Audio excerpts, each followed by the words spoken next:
Real quick, you both stop real quick, double check the steering wheel. Gentlemen, start your engine.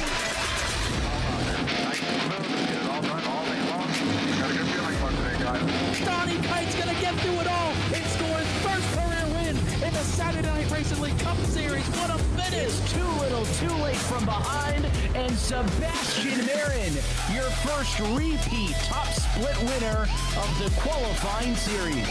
He knew it was just a matter of time. Hunter Senior is victorious. Josh Adams.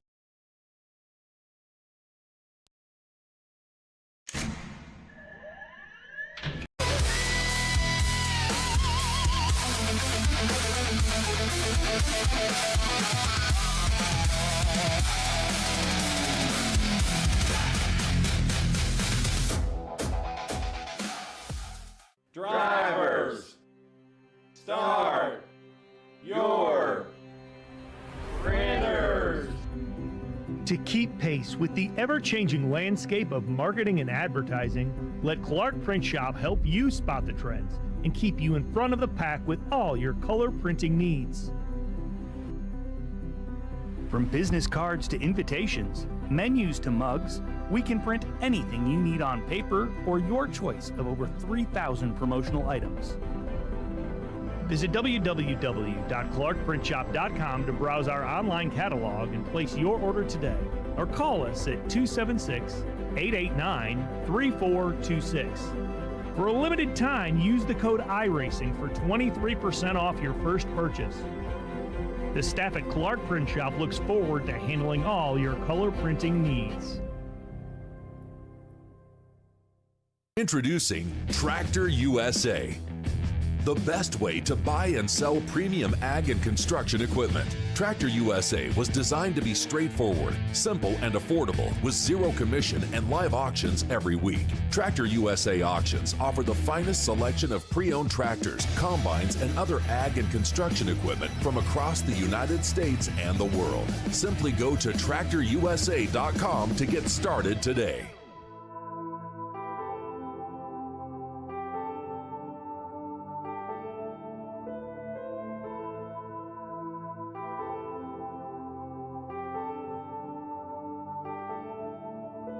Welcome in, everybody, for Saturday Night Racing League. I'm your host, Bradley Cooper. Gentlemen, start your engine!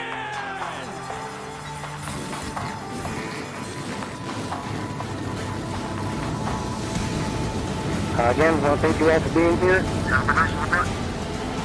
cars, green flag at Daytona. And it is a cluster back here for the 15th position. Haley Turner lead him down. Turner, Stravato, Jeff Wright. We see some lockup, big lockup. Rewind for second. Sturgeon clears all of them. Comes down a little bit here in the entry of one. Porter might just try to run him out of room here. Oh, they put him in the wall. They're going to crash. They both crash. Ray Massey's going to win it. Are you kidding me?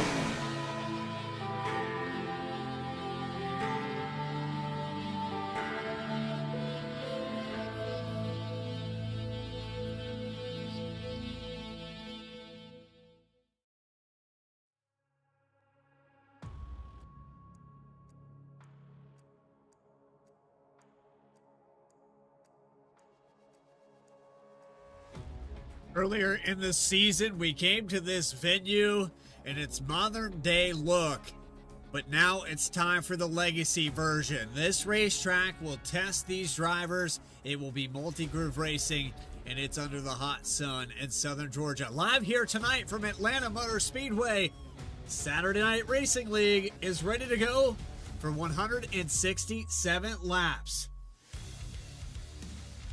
Welcome in, everybody. I'm your host, Bradley Cooper, alongside Connor Horn. Connor, we kind of prefer this racetrack over the counterpart that it has now. This is a driver's track, and it is going to be one of those defining races with only 4 left in the regular season.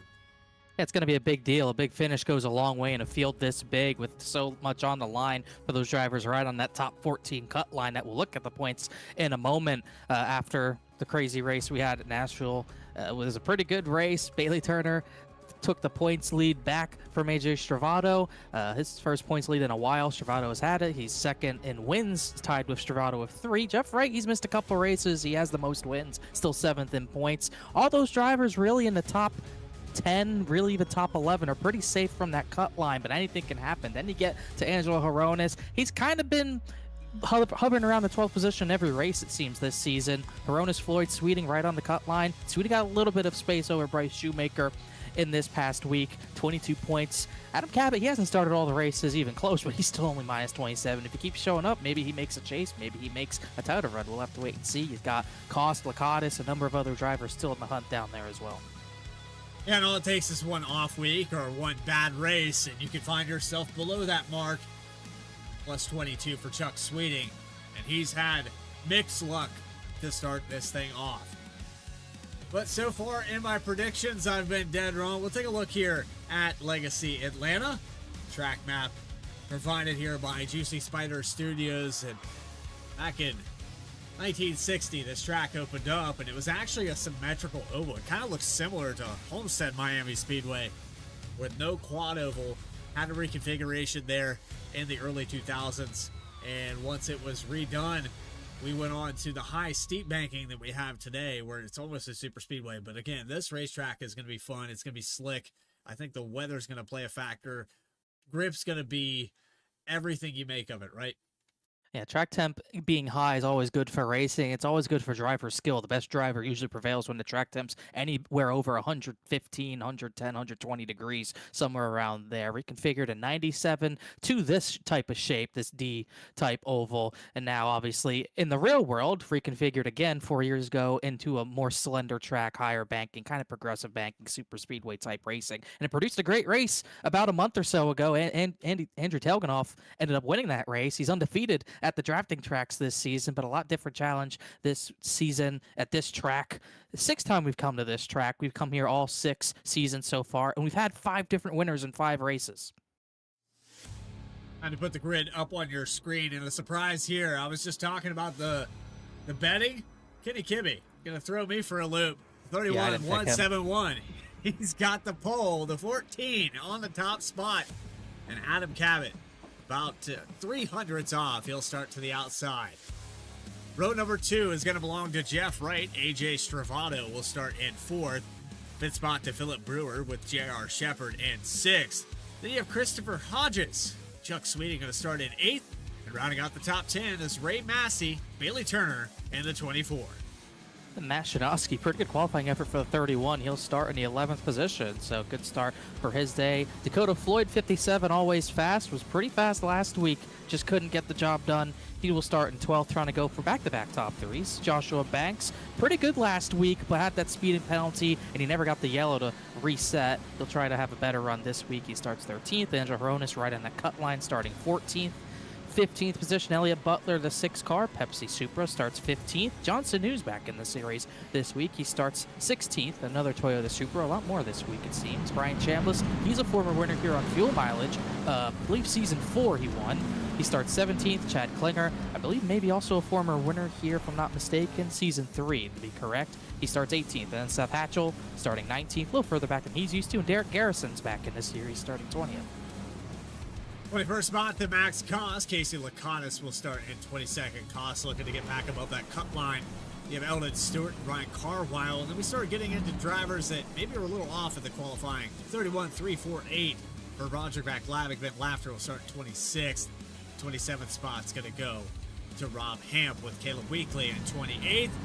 Reggie Ortega, Stephen Davis, and 7 more cars to talk about. Bryce Shoemaker in the 54. Trading paid still not working correctly. Justin Ritchie in 32nd.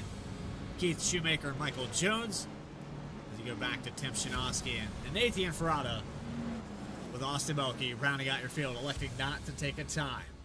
So it's going to be Kenny Kibbe into turn 1. Race analysis on the bottom left-hand side of your screen. But as we get set to go, 167 laps at this 1.5 mile oval. We're going next time by. Next time. So we're going to extend this one more time. So I guess I'll go ahead and ask Connor, who did you pick to win this race? We had 3 chooses. My picks are pretty boring. I did not pick Kenny Kibbe for the pole, that's for sure. I mean, he was plus 200. He was included in the field because he never qualifies at the front. This is an outlier. I had obviously my 3 picks for the win. Jeff Wright, he dominated here last season. He won by 9.5 seconds. Easy pick there. Adam Cabot's always fast at the 1.5s. He starts up the front row. Then I went AJ Stravado because he's been one of the hottest drivers in the series. I think one of those 3 are going to win it. My pick's Jeff. I think he's just too good at these 1.5s usually. So my real pick's the 48, but I got those 3 picked for the win. I picked Jeff Wright as well, but I have Chad Klinger, a previous winner here, as you mentioned in Season 3. I don't want to have those maximum points, so I'm going to go with Philip Brewer. I can't lose there. I feel like he's going to be fast here as well. Wait and see. Not entirely sure if he's going to run well tonight, but we'll have to wait and see. Once again, we come here all 5 seasons. He did get a top 5 in the season finale last season, so that's got to be something good for you to look at. So now we get set to go green flag racing. Deep into this season, only 4 races left in that regular season as we eliminate the top 16 and narrow it down to just those drivers. 167 laps live from Atlanta Motor Speedway Legacy Edition. Green flag for Saturday Night Racing League.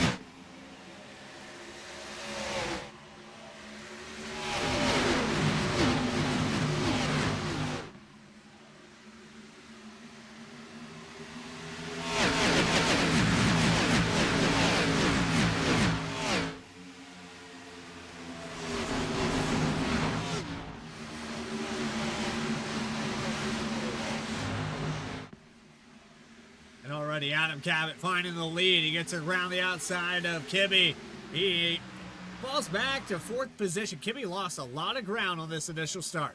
You get an old racing surface on top of a high track temp. What you get, even on fresh tires, you're going to get a lot of wheel spin, and that was definitely the case for Kibbe. And usually in the real world, before they repaved this track, it was the outside lane that had a huge disadvantage. But that time, it was Kibbe coming through the dog leg. He accelerated, had no rear grip, and he lost all those spots because of that.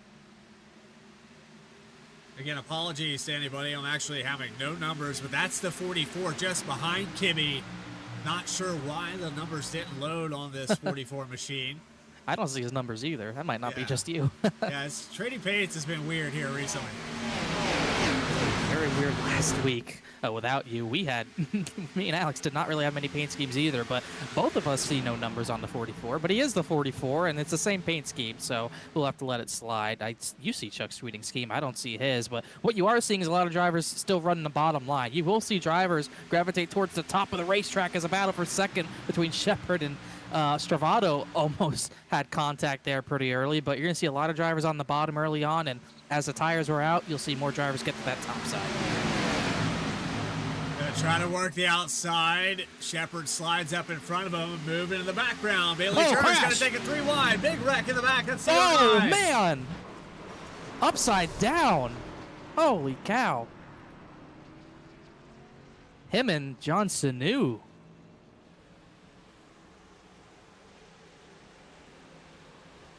And there's a rowdy car on the road as well. That's Sanu. Oh my goodness. Klinger went around immediately. Could tell that was him and Sanu. Look at this hit. And then they just both come into traffic, and Klinger does a barrel roll. Look at all the drivers involved. I can see the 18 of Rob Hamp in there. Or that's Justin Ritchie, actually. And Farada's out of the race. Bryce Shoemaker has damage. Wow. Never seen a car ricochet into traffic like that here. And remember, Klinger started deep in this field, but there's a contact off the wall. Took Sanu down the field. Wow. It's a big hit there. And the 77 Ferraris had nowhere to go. And I think it was Seth Hatchell that Sanu hit. I couldn't tell if Hatchell came down or Sanu came up, or maybe a little bit of both. But they made contact, and that's what turned them and Klinger into the inside wall. And yeah, Ferrado, nowhere he could go.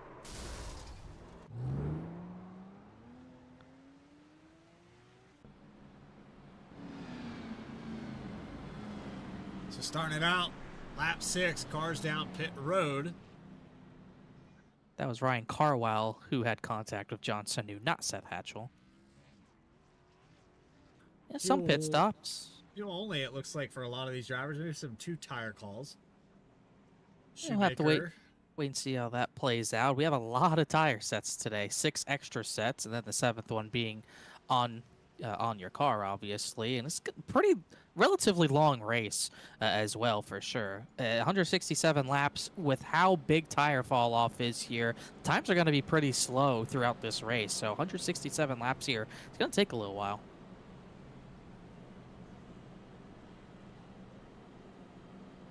Got to talk to some of these guys pre-race, Connor. Was just picking the brain about how this car was handling. They said it was going to be multi-groove, and it was really up to the driver how it was going to handle. If you drove the car hard, you could make it loose. If you kind of babied it, it would stay tight. But nonetheless, it is going to bottom out on the bottom of this racetrack. If you run that bottom groove, especially in 3 and 4, a few of these guys complained that it felt like the splitter was dragging the racetrack, and maybe that's why we saw what we saw out of turn 2. Saw that at Kansas a couple of seasons ago. It just bottomed out so badly on the bottom to the point where the top side was still pretty good, even though neither line was very dominant. I mean, I think Jeremy Miller won that race. Cabot was at the front for a lot of that race, but it just handled so badly in one groove that's usually the dominant groove that it made the other one actually viable. That could be a situation we're seeing here where, usually one line kind of dominates here over the course of a race, and it might just have a setup that's handling so poorly in that groove that we might see the other grooves actually come in a little bit more than normal. Hopefully that's the case, because it always makes for a better race here on VSPEED. I'd like to thank everybody for coming out and watching. You're watching the Saturday Night Racing League at Legacy Atlanta. Every Saturday at 10 p.m. Eastern Time. Adam Cabot, though, on the top spot. Well, who could have predicted this? The 17 car leading a race. Seen it a lot. The races he's participated in, he's done quite well. Kenny Kibbe falling back. Your pole sitter back to 5th. Jeff Wright, your pick, my pick. Still quietly in this second row. 33 Estravado challenged the 98 earlier, but the green flag is out. Let's see if they can get back to it. Let's see who can prevail in the long run. A lot of tire spin. It looks like a spread in the top 10. I think Kibbe again had a little bit of wheel spin there. Might lose another spot to Bailey Turner, but Cabot got away pretty well.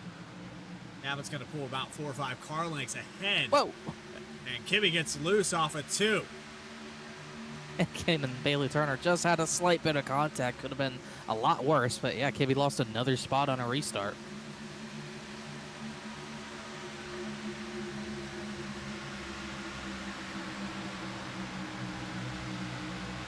Now it's up to the 48. He's going to challenge for second on this outside. Watch Jeff Wright.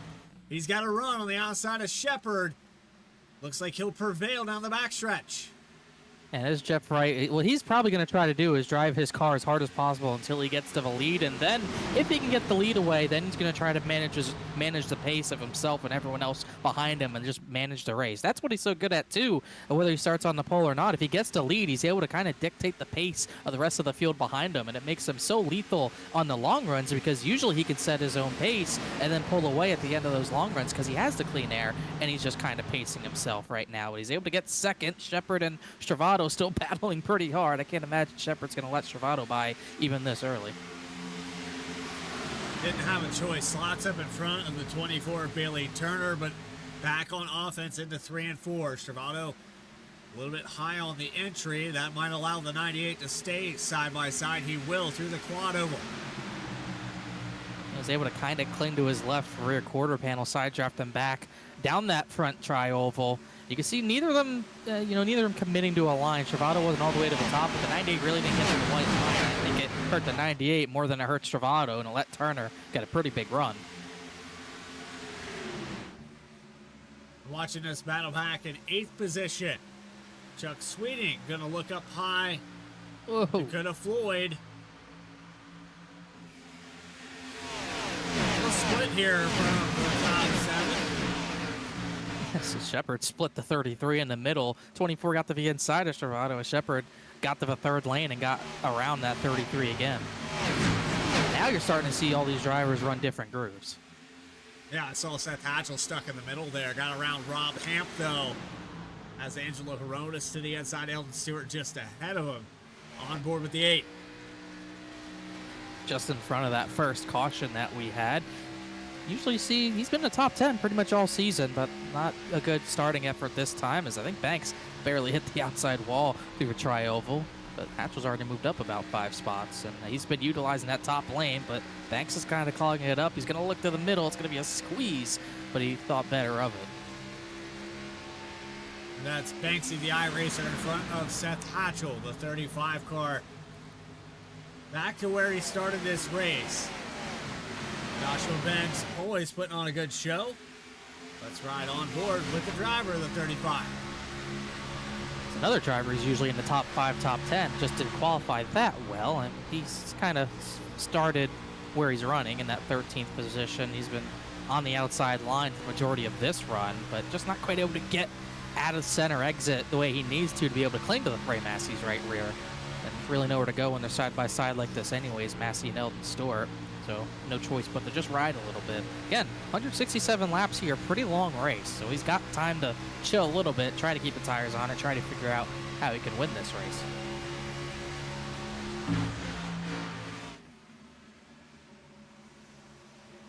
I say chill, right?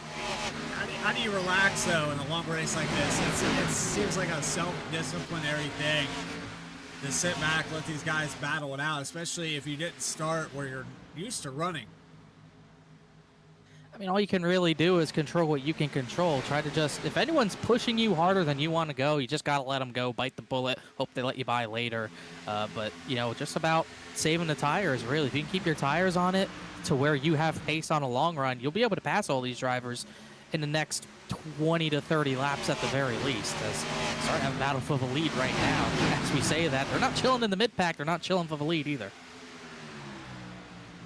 Jeff Wright going to take it to the inside. Oh, trying to slide job. Just gets a nose advantage, but pushes up the racetrack. Cabot stayed to the right rear. I think it's still enough here for Jeff Wright to maybe lead one. Barely. 200s. I think he thought Cabot was going to have that room to slide up to the middle and be clear, but Cabot kind of, you know, dictated that. He kind of matched the 48 on entry to where he entered middle and exited high because he countered that slide job, and that's how he was able to keep the lead. Going to be really hard to make that pass on the bottom today. So Jeff Wright falls back a little bit. This is allowing J.R. Shepard to catch up. 98 car looking fast in the long run. He was a little bit quicker than Jeff Wright this time by about a 10th, but Cabot's still the fastest car on the racetrack. And you can tell, I think Cabot wants to run the bottom to keep the tires on it, but the 48's just setting a much faster pace and driving himself maybe a little bit harder to the point where Cabot has no choice but to kind of protect that upper lane. If Jeff Wright got to his right rear quarter panel, he's going to make that pass easily with nothing Cabot can really do. So he's got to force the 48 low and just hope he can keep the tires on it.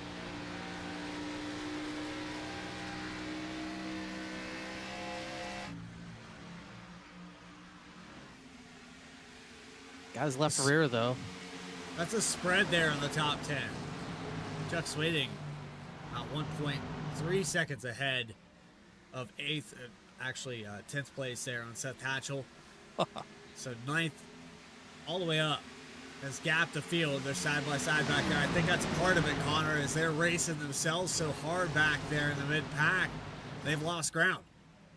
Yeah, and they're racing so hard for the lead, but it's not really slowing up the drivers behind them, so they're able to keep this gap of this 9-car gap away from that main pack. And that main pack still racing pretty hard. Banks, Hatchell, Floyd have kind of cleared it, but still crazy action back there. And you're starting to see the 48 kind of using up the 17 a little bit. He's not going to the top side because Cabot's clogging that lane up, but he is kind of packing air on that left rear, and it's not really looking to make the 17 too bad handling, but you can definitely tell, a little squirrely in the turn 3 there for Bailey Turner, but you're definitely seeing that 17 getting a little bit, the rear end getting happy a little bit. Can't really put the throttle down the way he needs to out of the corner. It's letting the 48 stay to his inside, but it's let the 98 catch them both. It's contact from Elliott Butler on the back end. Bailey Turner ends up getting passed by the 6th car. Another stab at the lead for Jeff Wright.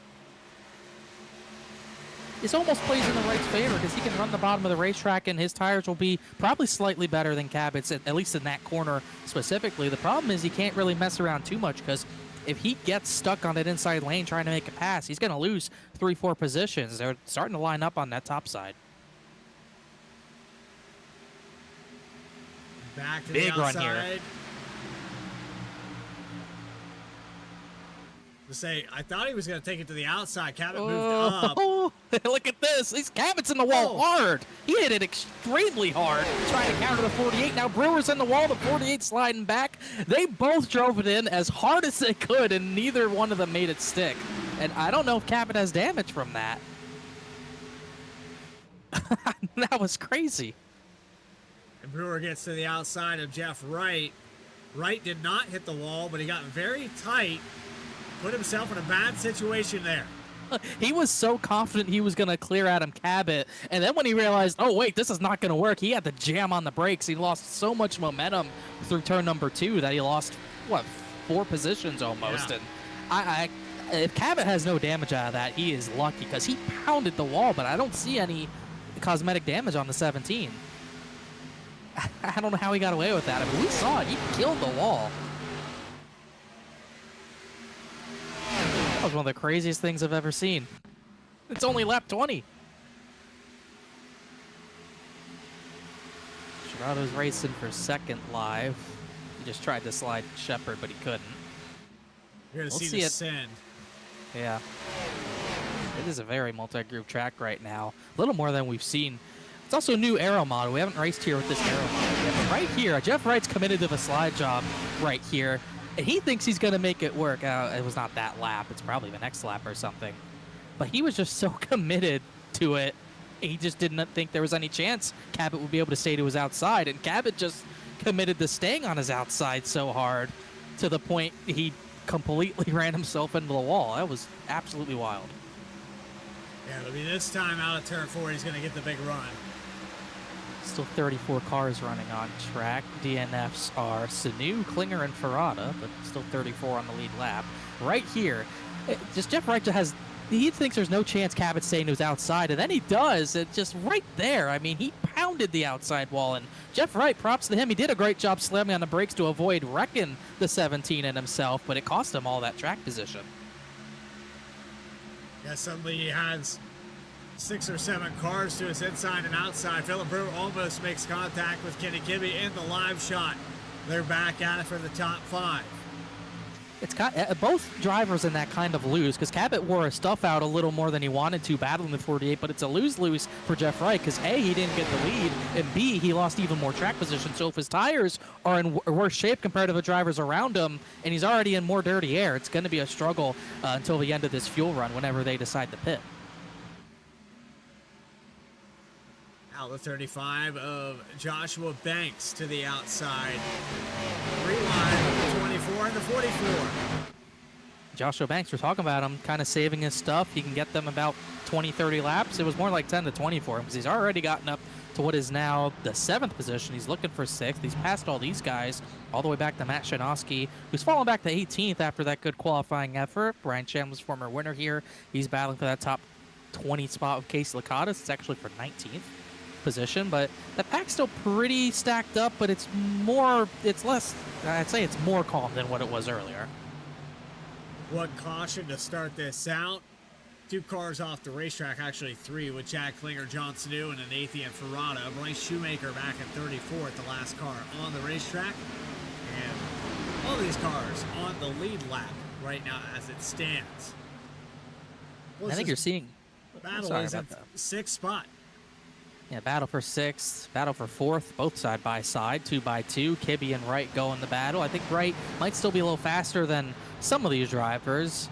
Trying to get to the inside of Kibbe. Once again, unless you're pulling a slide job, that pass on the inside is going to be tough to make. You just have to have a big run on them to have a chance of making that work, and Wright just didn't have it there. Banks got a little loose out of turn 2. He's on the inside. Elliott Butler did a good job keeping it off the door. Oh. Come battle for the lead. Shepard got a huge run off of turn number 4. I think Cabot really hurt his car battling the 48 as hard as he did. And we'll see if the 98 can make this pass, though.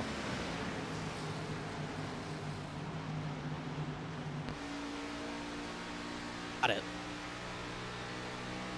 It's the first time all day that we've seen a pass for the lead on the inside.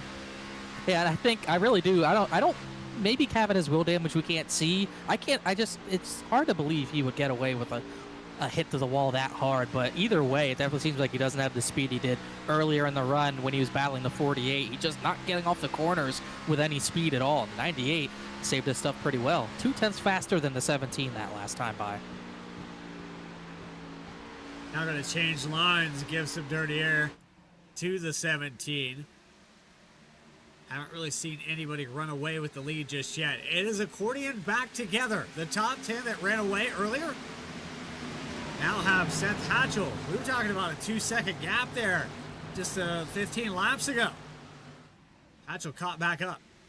And we'll see if any of these guys can get through the field. Turner's back to the 10th position, which is a little concerning as far as his pace goes. Not the speed I'm sure he wants to have right now. But remember, he was running kind of starting in the top 5, but just does not seem to have that pace. Maybe he's saving his tires. Maybe he'll charge at the very end of the run compared to Banks, who's kind of going forward at this point in the run. There's still probably 20-25 laps, 20 to 30 laps left before you want to pit as far as this going green. So long way to go before those tires matter even more at the end of a long run. But at least right now, the 24's pace, not the best as he really wiggled out of the corner. Almost got into the left-hand side. That was Chuck Sweeting in the 75 that almost had contact. Turner's going to look to the inside again into 1 and 2. A lot of cars blinked out at the same time. That was really weird. Do you have that too? Yeah, I saw that too, and I'm hearing a lot of drivers right now say they had the exact same thing happen. I think the 30, it was like a third of the field must have blinked out, but everyone's here. I think everyone's still on track, and 33 was one of them. I was looking at that battle for second position. Stravato caught the 17, and then I saw half the field blink out. That was crazy. Yeah, I had it on my live data on the broadcast. I was watching guys go by, and I'm like, "Where's the leader at?" It got wow. The field really thinned out all of a sudden. Yeah, that was wild. I haven't seen that in a while. Hopefully that doesn't happen again. I wonder if they all have the same internet provider. It's the only thing I can think of. Oh, 17 got really tight out of turn number 4. Stravato gonna have another run to the inside here, but can he make that pass is the question. Oh, he drove it in deep, way deep into the corner. He said, "I'm making it." He tried to counter. Cabot just couldn't do it. He'll try to cross him over. 33 tried to block him a little bit, and Cabot's going to get a crossover here, but I think the 33's in the spot he wants to be now, and he should be able to defend the 17 here. Yeah, but doing a fantastic job. Even if he has damage we can't see, we know that car's a little bit off the pace. Pushes up the racetrack a little bit, and Stravato going to work his way to the second spot. It's Keith Shoemaker down pit road and a black flag for the 88. I think he had a spin. I don't know if he tried the pit or just had an issue of some sort. Already in the grass. Then he spins on the front stretch. Now and then I think he goes in the pit road, just trying to get it back straight, not realizing it's a penalty.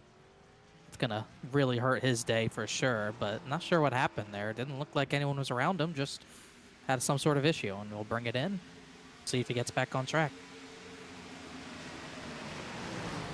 So battle in the top 5 with Kibbe and Banks. Bailey Turner, Seth Hatchell for 10th position. Turner on the inside in the 24. Hatchell working his way on this long run. Seems like the 8 car has the long run pace. 8 and a 35. 75 as well, a little bit have been the cars that have really gone forward since the start of this race. Remember, we watched them, they were kind of running in about 12th to 15th. They've both gone forward. The 35 has gone forward even more. He just has nowhere to go right now because he's stuck battling Kenny Kibbe and Adam Cabot. The 8 hasn't gotten up nearly as far, but still a good climb so far. Another car that's kind of on the move here. Started, I believe, in 12th position. That is the 57 of Dakota Floyd moving by Bailey Turner. Yeah, about 15 laps ago, that's pretty much where they were running. Floyd's kind of been running in this position the entire run. Passed some drivers have passed him. Pretty good pace out of the corner, so tires looking good on that car for the time being. And of course, still kind of going backwards a little bit.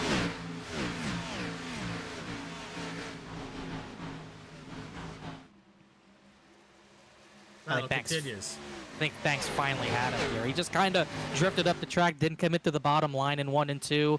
He had been battling Kibbe for 5 to 10 laps. I think finally he said, I'm going to enter pretty high. You're either going to lift or we're going to make contact. And they did not make contact. I don't think Kibbe lifted, but the 35 got the spot. Now he's got to get by Cabot.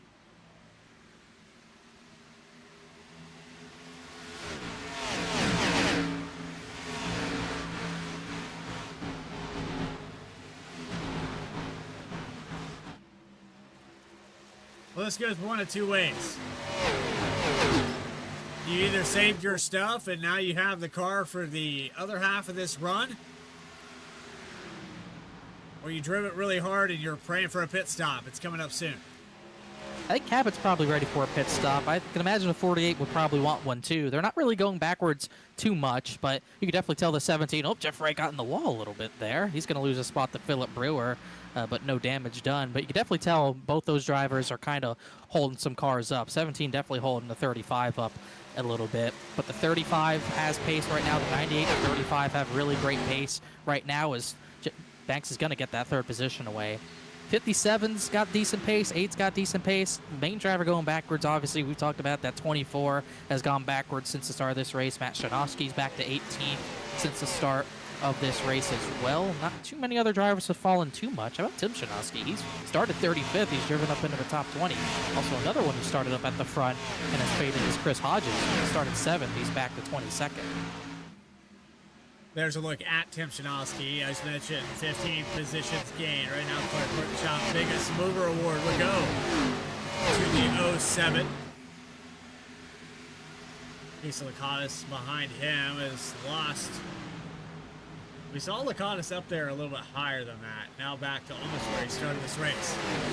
And we're starting to see it be the track temp be a big issue with these old tires. The track temp's 133 degrees, and we're probably at that point where you're barely able to go full throttle in a straight line, let alone go as straight as you can through the tri-oval. As Ben Lapter comes down the pit, that's the first pit stop of any kind. So we're definitely starting to see track temp be a big issue for a lot of drivers, as Cabot just had a wiggle out of turn number 2. He kept it straight, though.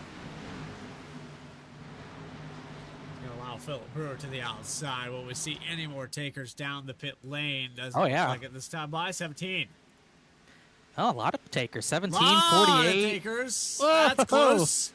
Did he speed? I don't know if he did. Think he's okay. What an entrance. He got all the way to the right rear of the 17. Cabot came in, Ortega, Austin Belke. The fact they're coming in this early makes me think this is not going to be a 2-stop race. This could very well be a 3-stop race instead. But great entry by the 48 to not hit the cone and also gain time on the 17. That was close. Oh, we got to watch that one more time. I hope that this camera works the way I think it does. Wow, that was crazy. Kenny Kibbe is going to pit. Elliott Butler is going to pit. Maybe the 2-stop's not possible. I would have thought more drivers would do it. Woo! Right there, across that yellow line, and just barely didn't hit that cone. That's the best thing I could give you. Matt Shanovsky, Angel Horonis, Broderick Lavick, they all pit. Shepard's still putting up a decent pace. I think Stravado's been a little bit faster here and there, but it's really the 35 that's had the best pace. As Kibbe, I think, missed his stall a little bit, so he's going to lose some time because of that. And here comes Dakota Floyd. He'll come down the pit.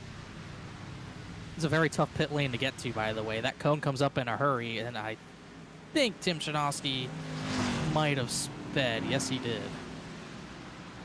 That's a shame because he was having such a good run.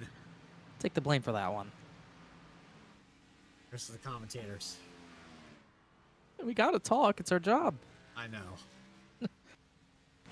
My wife's pretty over it. Not the first time, not the last time. Kenny Kibbe just passed Matt Shanovsky on the apron exiting the pits. That was pretty funny, but we'll see how long these other drivers want to go. I think if you want to 2-stop this race, you got to go to about lap 55, lap 60 to make that work tire-wise. Seth Hatchell comes down the pit. I don't know. We could see varying strategies here. We'll have to see. But that's when you run into trouble on varying strategies. The guys on new tires start crossing with the guys on old tires, and contact can very easily happen when the closing rate is as big as it could be. And when that happens, you're just going to kind of exacerbate the problem because you're going to have half the field come down pit road, maybe on older tires, 7-8 lap difference, but they feel like they'll even the playing field. They'll come in to get 2. then you have mixed strategy anyway. These strategies are mixing right now. I just saw Dakota Floyd go into the grass to make some passes there, and Elliott Butler, I think, did nearly the same thing, just avoiding a wreck really is what happened there. As you can see, these guys on old tires really struggling out of the corners especially, and you could see the speed difference right now. The 98 who's leading the race is running 33.8. The guys who pit for tires are about 2 seconds faster than that, and it's even more than that, really. And look at this pack. This is chaos. There's a difference in lap times on the left-hand side of your screen. Cabot, who had the lead there briefly, is running a 31.6. It's almost a 2-second fall-off. It's arguably even more than that, because I know those guys are getting through traffic still, unlapping themselves. Now, Jeff Wright and Cabot, they finally cleared the 98, so they're not quite in the same amount of traffic right now. But those guys, if they're truly doing a 3-stop, they would be leading that strategy, the 48 and 17. And, you know, maybe that could be the difference if this all cycles out all the way to the end, that 48's pit entry just being so much better than 17's. That could be a big deal later in this race. 24, Billy Turner going to unlap himself. Next in line to do that, Bryce Shoemaker and the 54. If my telemetry is working correctly.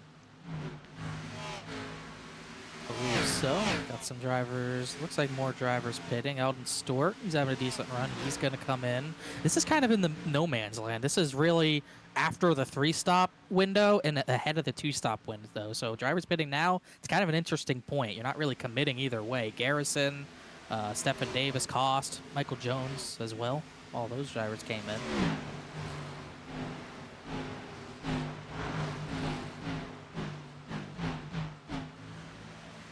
I don't know. If I'm Shepard, I'm starting to get a little worried about the time lost. That's a big deficit. 2+ seconds for makeup. Now, it will even out. It will balance itself.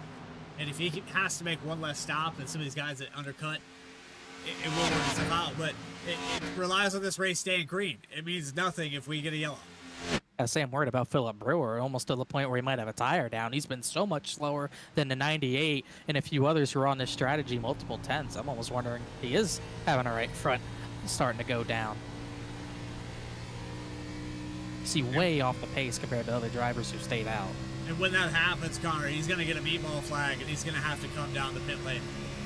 And eventually he'll feel that tire actually give out and might hit the outside wall. It's the only saving grace about that is that he's running the outside line. That hit won't be as relatively hard, but right now he's running 34.1, 34.2s. He's about 3/4 tenths off a lap of the 98 to 35, the drivers who are further up at the front. He's fading pretty fast, but he knows what lap he has to get to make the strategy work. He's got to tough it out as long as he can. He's still 4th on this strategy if it works out.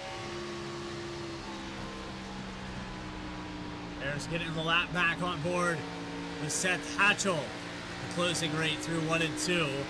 Hatchell has about 6 laps on the stint now, compared to the 54 laps for J.R. Shepard. This is the window if you're Shepard.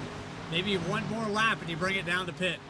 Yeah, 1 or 2 more laps for sure. You don't want to get undercut by a 35, though, lose that track position, and it might actually be the 33 who ends up jumping them both because he came down the pit that lap. So we might see the 35 and 98 have to pit this lap to counter that.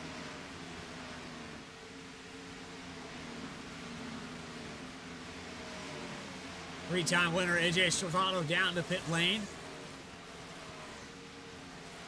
See how it all cycles out. First of the drivers to come down pit road is Jeff Wright in the 48 car. Got ahead of Adam Cabot. He would maintain or retain the lead. But Jeff Wright, a little bit of execution on pit road. A 39.1 down the lane. Perfect stop. I mean, it was all that entry. I mean, that entry was perfect. He gained so much time doing that, and it got him the track position over the 17. Shepard did come down this time by. He brought a few others with him. Chuck Sweeting, Ray Massey, I think not Stephen Davis, Chris Hodges also came down the pit. Caleb Weekly's in. I would imagine we see the 35 this lap as well. Oh, big sideways. Oh my gosh, I thought he was going to wreck He just had it so slammed on the brakes to get it to pit speed. He got way sideways. Carwell pit as well. Wow, he just turned that thing to the bottom. I wonder how much rear brake he has in that thing, because he got that thing so sideways under braking.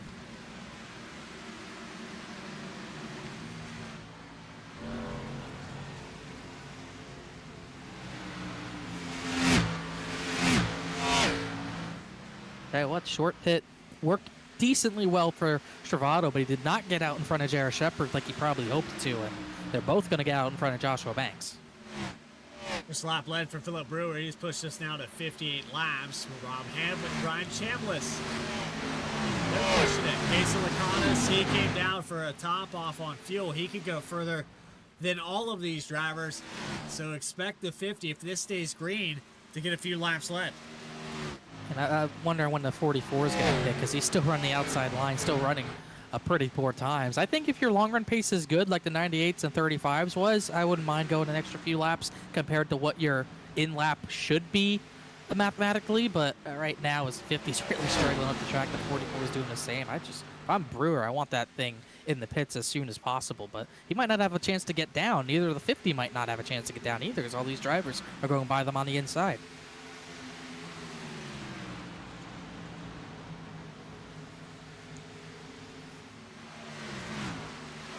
There's still 3 cars left to hit pit lane before Jeff Wright would take the lead. He is pulled out away from Adam Cabot, over half a second. Bailey Turner, Casey Lacanas, 5th, 6th, and 7th. Ooh. You have Brewer, Hamp, and Chambliss. Chambliss down pit road now. And he did not make pit entry. I don't know if there was a penalty or not, but he very clearly missed the cones on pit entry, but I don't see a black flag next to his name. Oh, crash, front straightaway. Reggie Ortega and Casey Lacanas have crashed, and there's no yellow yet. Ortega got it off track. The 50's off track, but there's no yellow.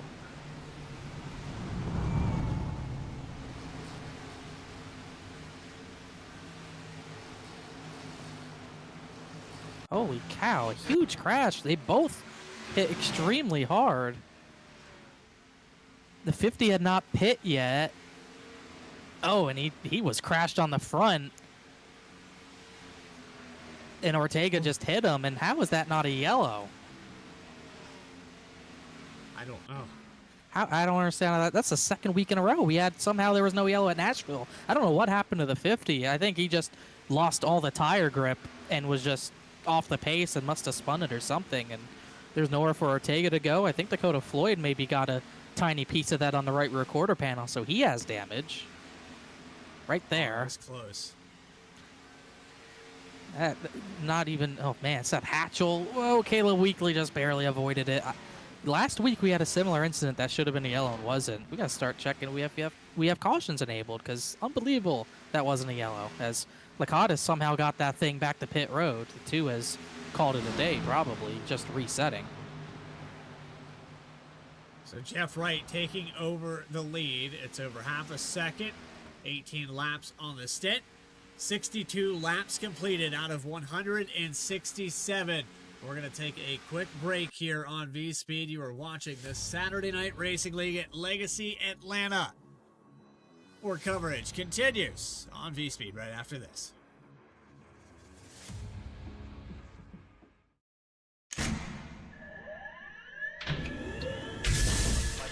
Real quick, you both stop real quick, double check the steering wheel. Gentlemen, start your engine. Nice and smooth, get it all done all day long. Got a good feeling about today, guys. Donnie Kite's going to get through it all and score his first career win in the Saturday Night Racing League Cup Series. What a finish! Is too little, too late from behind, and Sebastian Marin, your first repeat top split winner of the qualifying series. We knew it was just a matter of time. Hunter Sr. is victorious. Josh Adams taking the win at Iowa. GC Spider Motorsports takes home the 1, 2, 3 finish.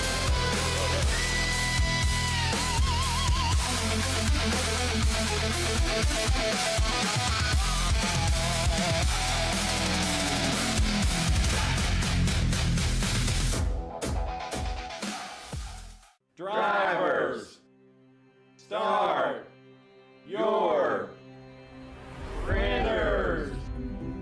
To keep pace with the ever-changing landscape of marketing and advertising, let Clark Print Shop help you spot the trends and keep you in front of the pack with all your color printing needs. From business cards to invitations, menus to mugs, we can print anything you need on paper or your choice of over 3,000 promotional items. Visit www.clarkprintshop.com to browse our online catalog and place your order today, or call us at 276-889-3426. For a limited time, use the code iRacing for 23% off your first purchase. The staff at Clark Print Shop looks forward to handling all your color printing needs. Introducing Tractor USA, the best way to buy and sell premium ag and construction equipment. Tractor USA was designed to be straightforward, simple, and affordable with zero commission and live auctions every week. Tractor USA auctions offer the finest selection of pre-owned tractors, combines, and other ag and construction equipment from across the United States and the world. Simply go to tractorusa.com to get started today. Walking and Rolling Costumes started when my son Reese was born with cancer. So when I was 3 years old, I got my first wheelchair.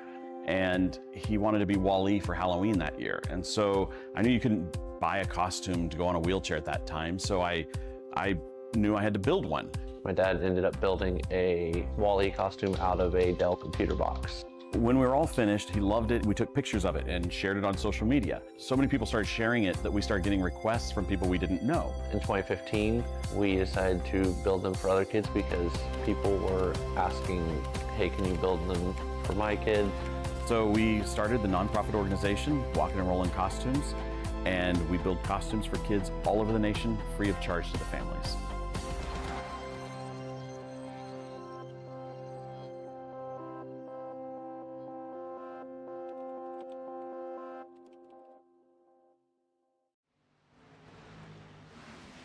Welcome back here to Atlanta Motor Speedway, the legacy version of this racetrack, and the legacy that Jeff Wright has, being the only multi-time champion in 5 seasons.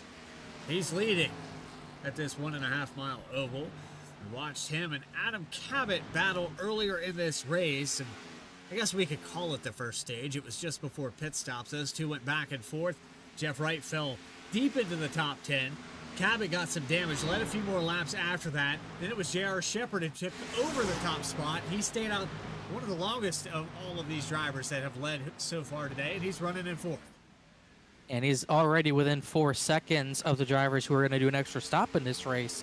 So I would think those drivers who are doing the extra stop, that those are the only guys left in front of them, the 48, the 17, and 24. They pit around lap 43, so they're probably still 15, 20 laps away from making their second pit stop, and 98's already within 3 seconds, within 4 seconds of those drivers. He's running about half a second faster at this point in the run with the fresher rubber. So I think right now it's working out pretty well for the 98, I would say, right now. And he's gapped himself from everyone else who's on his same strategy. The 33 Stravado is now second on that 2-stop strategy. He was battling Shepard, but he couldn't stay with him. It's now a second between them. So really, between strategies, the 3-stoppers, it's between the 48 and 17, and the 2-stoppers, it's the 98 and the 33, because the 35 of Banks stayed out about an extra lap, and he lost probably more time than he wanted to doing that. Yeah, and he had a rough entry to pit road. The 35 car really spun the tires as he came into that entry. So there's some time lost. We see that bobble, and it looks in real time to be pretty minor, but it could turn into 4 or 5 tenths on the racetrack. I mean, it's a lot of time lost for sure. I mean, he slammed on the brakes trying to get it woed up and just completely got it sideways. He did slow himself up, but he got so sideways, he scrubbed so much speed to the point where he probably had the speed back up the pit speed for that. And, he got to be careful about pit speed now. They changed the way pit speed works. It's a lot easier to speed now than it has been in years past. So that's something a lot of drivers got to be careful about, not only under green, but especially under caution. So we'll see if that rears its ugly head later in this race as well. I saw a lot of erratic movement on Ben Lafner's camera. I'm not sure what that was about. Well, I don't know if he had to save that car on the entry. I don't know, just kind of getting through there. I'm not sure. I wonder if he was trying to predict where the 50 was going, because somehow the 50's gotten back on track and he has no rear bumper. I can imagine, yeah, he's wheeling it for sure. I gotta say, if the contest goes much longer, he's gonna be really wheeling that thing. I don't know how that thing's still even running with how hard he and the 2 hit, but no rear bumper on that thing. You gotta have no rear downforce. This is what I was seeing on my left-hand screen. I have the driver cameras up in real time all the time, but I saw a lot of movement, and he's still wheeling it. Look at him. I mean, old tires, the rear tires will kind of die out on you. Vaclavic hit the wall behind him, but there's not much you can do. That's how much input you have to put in these cars to keep them going straight and not completely spinning out. The tire wear is high, the fall up is high, and you kind of got to wheel it like that. It's just how it is. There, Shepard just got Bailey Turner for third.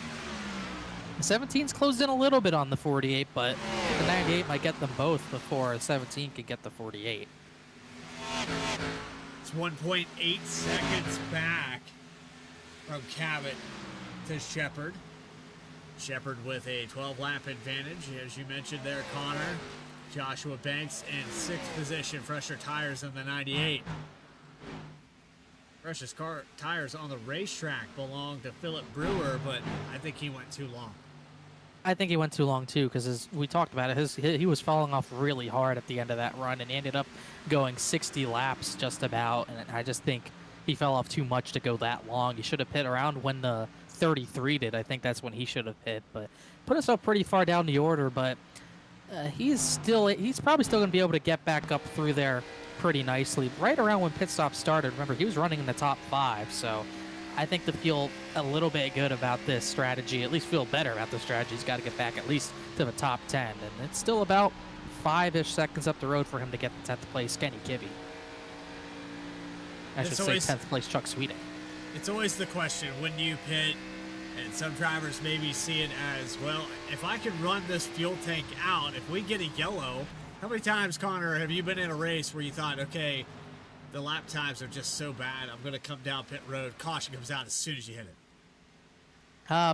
Not very recently. I remember that happening in a league probably 4 or 5 years ago. I ran a league Thursday night where I was on the right strategy doing one last pit stop, and the yellow fell at a bad time when the guys doing the extra stop had not pit yet. And instead of getting probably a top 5 finish, I ended up finishing 9th, but I fell back to 13th on the restart. Lost a lot of track position. And that's kind of where those guys doing that extra stop would be okay with a yellow right now, because they would get the track position advantage over a lot of those guys who are cutting a pit stop out. J.R. Shepard wants us to go green to the end, obviously. I think he's probably on the right strategy to win this race, but it's so hard to have these races go green. He's just hoping it just cycles out just enough. He is the fastest car in the top 3, but not by much. Just a little over a 10th of a second.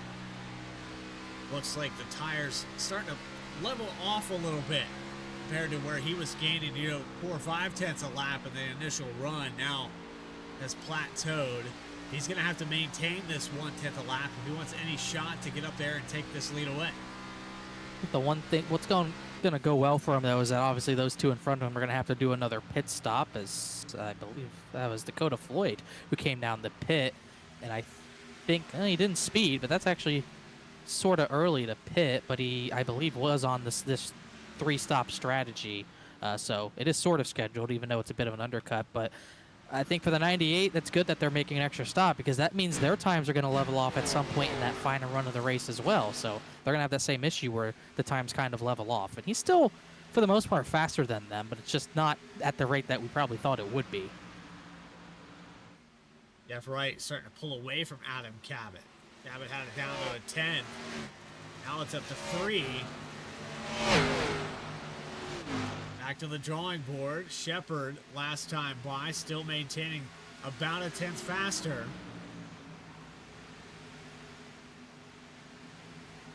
Has that deficit down now to 1.2. 33 kind of got stuck behind Bailey Turner. He lost a lot of time to Joshua Banks. He just finally just threw it into turn 3 to clear the 24, but Banks might get him. He's going to have at least a look to be inside this time by. Whoa, that 33 sideways. I can imagine these guys are probably running so much rear brake just to get the right front to not wear out so much. I mean, you could see into a corner, the 33 was drifted.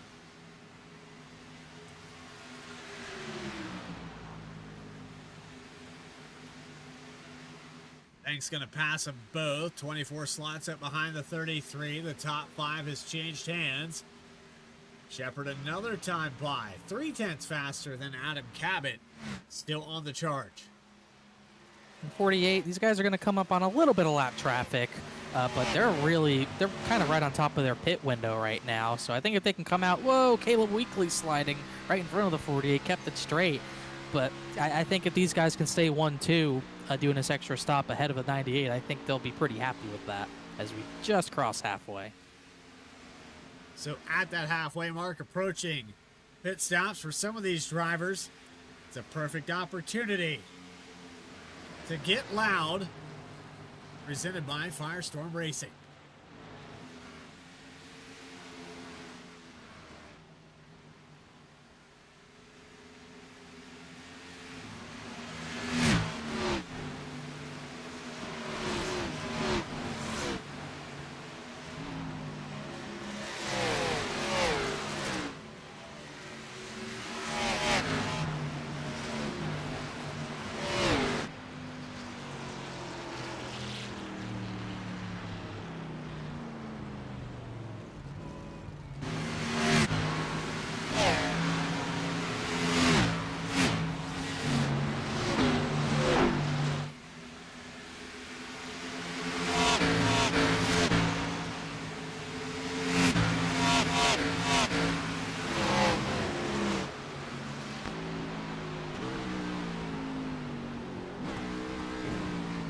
Well, wow. Oh, did the 48 speed? No, he didn't. That's interesting. Yeah, I was about to say, I was not expecting the 98 to come down the pit at all, but he just completely abandoned his strategy. He's going to go do the extra stop with these guys, and he effectively just gave up the lead of the race to the 48. Wow, I'm shocked by that. That puts Travato in the lead on that strategy. Actually, no, it's going to put the 35, excuse me. Wow, that's shocking.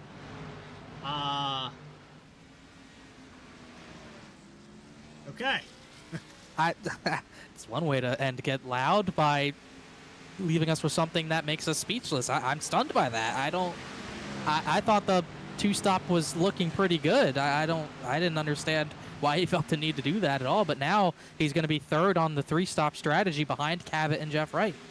Maybe he thinks he can do outright pace at this point. Outright, I like the pun, but I don't know. I mean, his pace was good earlier, but a lot of that I think was because the 48 and 17 battled so hard. I think with them being single file, not battling each other, I'm not sure if he is going to be that much faster than the 48 where he can pass him. And I still think the 2-stop strategy is the strategy to go on here. I think the 35 kind of has got a gift. We'll wait and see.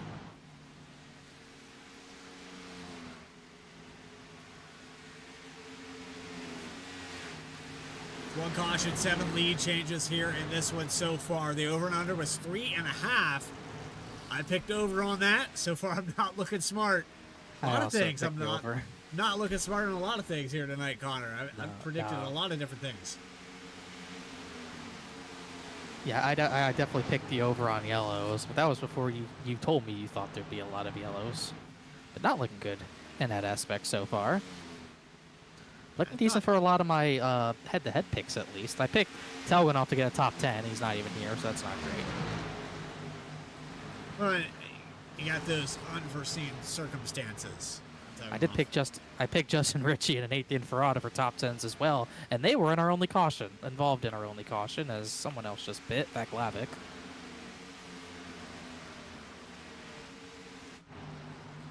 I'm with you. I think Banks just got gifted one. If this race stays green, he's going to stretch this run to its max over 55 laps, I believe was the last time he came down pit road.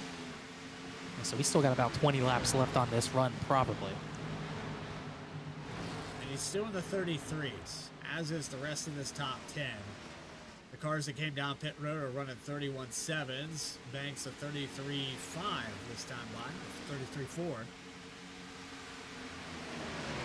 33.4. Maybe he'll make us look dumb. I mean, I've looked dumb a lot, whether it be on the racetrack driving or commentating. But a lot of times I see these races, I see these drivers who are pretty fast do that extra pit stop, and they just run out of pace. I mean, we saw it right there of Jared Shepard, who had fresher tires than the 48 and 17 on that run. His tires were, what, about 13 to 14 laps fresher, and eventually it leveled off. And you can imagine that was probably what was going to happen when the 48 and 17 came down the pit. Would have had to make up basically like an extra 3/4 of a lap. Eventually that time gain is going to level off. I really thought the 98 was still in a great spot, and maybe he'll prove us wrong. Like I said, I'm shocked by that. And the good thing for Banks is he really has no one to contend with either, because he's pulled away from AJ Stravado by about 1.6, 1.7 seconds. It's another second and a half to Seth Hatchell on this strategy, then Chuck Sweeting, and then Ray Massey. Everything I know is a lie at this point, Connor. So I'm just here for the ride. I'm enjoying tonight's broadcast. If you guys are as well, make sure to hit that subscribe button. You'll never miss a single race on VSPEED. How many times have you heard me say that? But it really is true. 7 days a week from anywhere at 7 p.m. to 10 p.m. We're going live. Multiple series. We've got Goat Locker, Mystic, Misfit, Saturday Night Racing League. BTDY just wrapped up their 6th season with Adam Cabot, their champion over there. In good fashion, won at Homestead, dominated the race. It was down to 3 drivers for that championship, with Braxton DeWeese, Adam Cabot, and the 24, Bailey Turner. Cabot just went out there and dominated, looking to try to dominate this race, but back to 14th position now after hitting pit road. Wish Braxton wasn't, I'm pretty sure he's busy on the weekends, but he's a pretty good driver in his own right. Wish he would come over, see what he can do in this series. I think Turner was in that fight, and I think he had issues of some sort, whether it be computer or internet. But... Oh, no, it was his teammate racing him really, really hard. Oh, well, I saw that last Saturday, too, if you weren't watching. That was even crazier than that was, I imagine. But, yeah, we'll have to see what happens this season. If they're both in the chase, maybe they do another battle. Nashville last week was crazy until Bailey Turner played strategy, got track position over Cabot, and that kind of ended that battle. But they were doing everything but wrecking each other last week. It was insane. Sounds about right. Speaking of right, 12th position in the 48 car has led 26 laps here this evening. Joshua Banks still out on the racetrack. It's going to be an extra stop for a lot of these cars, but the ones that are still on the racetrack are pretty much dedicated to this 2-stop race, barring we don't have a caution. And I gotta say, this is some of the best driving Banks has done on a long run. He has long run pace much better than he did seasons ago, but I mean, at least in this race specifically, it's great pace right now. I think if everyone was on the same strategy, he would have probably went up there and passed a 98th of a lead if he had the time to do so. I think he's been that fast tonight. I think he was definitely second best on overall. I think he's been second best tonight, maybe only bested by the 48 since the first run, but pace is really good. Here in a 73 that time, though. Lost some time to 33, but I think he lost some time letting the 29 by. His pace has been really good. And another driver that we need to make mention of is Ray Massey. He's worked his way up to the 5th position, started 9th. Was outside the top 10 there briefly. But he is also on this 2-stop strategy. Chuck Sweeting just ahead of him. Chuck Sweeting on that cutoff line to come in here. 22 points. Ray Massey hasn't had a top 5 since the season finale here last season. He got a 4th here. Chuck Sweeting, he's had some good runs here and there. 75, trying to hold on to that position from the 23. 23 this season. He's 61 back with not too many races to go. Probably unrealistic to make the chase, but if he can have some top 5 runs, he can definitely point his way in. Chuck Sweeting's kind of in a different spot where he's been running just a little bit better, getting more good things to go his way this season than he has in plenty of seasons past, where it seems like every time we mentioned his name, something poor would happen. He runs in so many leagues, it's hard to even find this league on Sim Racer Hub, where I get my information, but hasn't been too long since his last top 5. He does have a top 5 this season besides Ray Massey. Got a 4th at Darlington about 3 months ago. And a pretty good run on a 2-stop strategy this time so far. Ryan Carwile we have on the screen now, running in 7th spot, just ahead of Eldon Stewart. This top 10, pretty dedicated to this strategy. Bryce Shoemaker and Keith Shoemaker having some problems. Keith Shoemaker just exited the session. Reggie Ortega, Justin Ritchie, and Nathan Ferrata, John Sanu, Chad Klinger all out early in this one. In case of Lakatos, who had problems earlier, still on the racetrack, but heavy rear damage on that car. I can't imagine that's fun to drive. No rear downforce, no rear bumper. It's got to be a pain in the butt for sure, to say the least. But he's trying to get any spots he possibly can in the top 30 for the time being. I'm not sure why the 54 went multiple laps down, that many laps down. We didn't really see. Actually, he did have damage from the first yellow, but he had stayed lead lap. He must have just pit to repair some of it possibly and went 18 down. Oh, wow. Oh, sweet. Weekly. Caleb Weekly. It's the second slide off of turn 2 we've seen them have.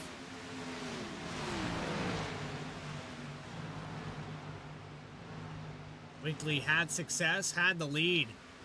We've seen a lot of changes in the points lead, but he had it there for a week. And it seems like ever since that points lead, he's just kind of had rough races. Yeah, another one not really going their way. Back in 24th after starting 28th, so just probably not having track position and not being able to really fight through it. Not the runs they need heading towards the chase, and not really a lock for the chase yet. Still decent gap, 51 points, but runs like this really make it more difficult to keep that gap before you get to that cutoff race. So gotta find some pace somewhere, maybe catch a good break. Could still catch a good break in this race, never know, but needs something to go their way soon. So it's Banks with a 2-second lead over Stravano, navigating lap traffic, has Austin Belkey in front. Doing a great job of gapping this field before pit stops. And we expect to see that within the next 10 laps. And it's not fun having to navigate traffic both ways. Not only is he lapping certain drivers, he's also having to let some lap down cars go on different strategies, which is always tough when you have those different strategies. You got to let people go at a good time. It's really, you got to be perfect at give and take. You got to know when to give the spot up to have a better lap time when letting someone go. It's all about optimizing your lap in a situation like this for sure. And he's been doing a good job doing that. He's pulled away from the 33 doing this. Hasn't pulled too much away from the 8. The 8 of Hatchell might have a little bit better pace than the 33, but it hasn't been enough to close in for that position. And looking at the gap to the 48, these guys are getting ready to make their final pit stop, and the 48, who is leading that 3-stop strategy, he's about 12 seconds back. And just looking at the lap times, the 35 is running 33.5s, 33.6s. The 48, trying to see what he's running. He's running about 32.9, so he's still gaining a decent bit of time, but the problem is he's going to have to gain a lot more time in that final run to get to the 35 for the win. Yeah, we're talking about 11 seconds in total, and he's going to actually bringing it down pit road here. Maybe a little bit early. Little early. It's on strategy though. Just a little bit of an undercut. Probably going to see if he can get in front of Banks possibly. I mean, he's in the battle for the win. If he undercuts him by 2 laps, he's going to get the lead, and maybe he has a chance to fend off the 35. So I get this move for sure. It's going to make the 33 and 35 think about reacting. But he also had 59 laps on the stint, so he kind of had to come down pit road. I think he was about to run out of fuel. Maybe cut a little bit under on the first one. Yeah, neither driver he was racing really wanted to counter it. I saw 33 on the right rear sliding out of the corner, though. He's definitely worn his stuff out. He lost another half second since we last looked at the gap to the 35.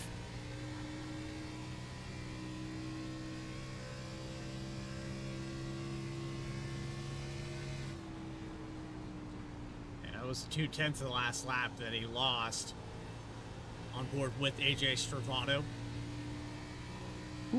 Wheeling it. I don't know if he's having fun or not. I would imagine he likes a loose race car, having to drive it on the right rear, but at some point you're like, all right, this is not working out. I'm not fast doing this. And it shows in the times. He has started to fade and probably needs to bring it down soon. Elliott Butler, Kenny Kibbe, Dakota Floyd fighting for the 14th position on your screen. Gibby was one of those drivers who lost out in that crash with Ortega and Lacatus. He didn't get damage out of it, but he had to check up so hard. He lost so much time in the process of doing that. And Elliott Butler's been able to pass him.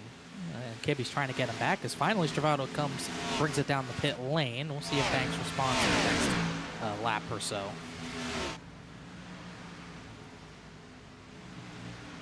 So it's going to get interesting for Joshua Banks. Will he bring it down pit lane this time by? Nope. So probably give the lead to the 33 if I had to guess, just doing this one extra lap. We know the 8's for sure going to jump to 35, but 35's tires will be pretty good. You're seeing those marbles kind of go up towards the outside wall. You see how gray the racetrack is. I mean, you can run next to the outside wall, but if you hit too many of those marbles, you're going to be into the wall. It's going to be hard to get out of the wall. You're starting to see those marbles really load up on the top side. And I think we just had the same thing happen with the blinking again, but everyone's back again. And here comes Banks. We'll see if this pit entry is a little bit better, a little bit more calm. Watch the cone on the right, but it was much more calm. That was good. That was a sigh of relief just now, I believe. I'm sure it was for him. Ray Massey's in, followed him down. Caleb Weekly will bring it down. This is everyone's, on this strategy's final pit stop. So he's done pitting under green now.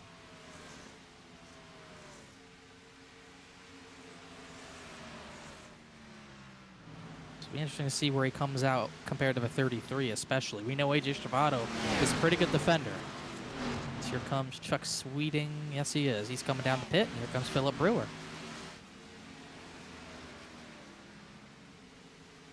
Caleb Weekly down and away. Banks is going to lose the spot to the 33 for the time being. They both lost out to the 8, but I think the 33 getting the 35 a little more important. I think there might be a chance Stravado can defend that position a little bit. Hatchell got out 2 seconds ahead of Stravado. Stravado's closing about 2/10 a lap. Such tremendous fall off in this one. Ryan Carwile coming down pit road now. And that will relinquish the lead to Jeff Wright in the 48. But again, 27 laps on the stint. Is Jeff Wright short on fuel? We're about to find out. I'm pretty certain that he will be. Well, he's, you know, with the strategy he's been on, he's got to pit again. There's no way he can make it on fuel. That would be 80 laps, no chance. But, man, it hurts to see Jared Shepard running third in this strategy right now as the 48 blinked out. Okay, he's back. We saw that Atlanta, the other Atlanta where he blinked out never came back, so I had to pay attention to that one there. But that needs kicking himself not only because I think he's on the wrong strategy, but he has been able to pass those guys. He's been sitting in third this entire run and has really not challenged Adam Cabot for second. So even if this is, he would have been a leader on the other strategy. Yeah, stay out. And even if this was the right strategy, you know, you're not first on your strategy. I think you got to commit to your strategy no matter what if you're the first one on that strategy. You know, he was running first out of those drivers doing one less stop. And I cannot believe somebody filled his head full of doubt. Maybe it was himself. He maybe felt like he was going to be faster than these guys, or like going to work out.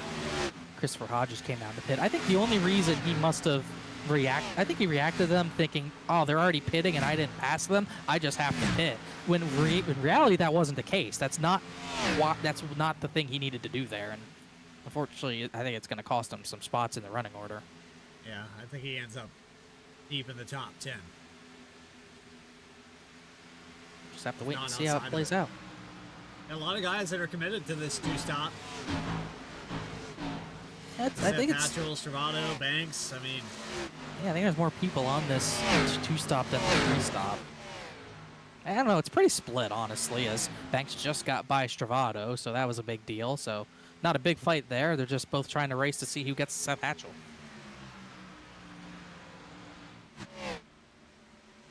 Seth Hatchell 2 seconds ahead of these drivers. He's still got about 25 laps, I would say, roughly. Jeff Wright, Adam Cabot. These guys are going to stay out as long as they can. They're hoping for caution, but I'm listening to the clutch pedal now. This might turn out to bite Seth Hatchell, undercutting that stop. Let's go on board. Watch the clutch pedal. Watch the RPM gauge on the bottom of your screen. Oh yeah, he messed something up. He would have to go. Well, he'd have to go. What, 60 laps on a tank of fuel? And we saw the 44 do that earlier, not saving. So it would kind of surprise me that he would be so short on fuel that he had to save this much. Honestly, I don't think the fuel should be that much of an issue. Could be an auto fuel issue where he didn't fill it all the way. It's 18.7, and maybe that's why he's having to save fuel. But I do not think he should be short on fuel from when he pit. But it seems he must be.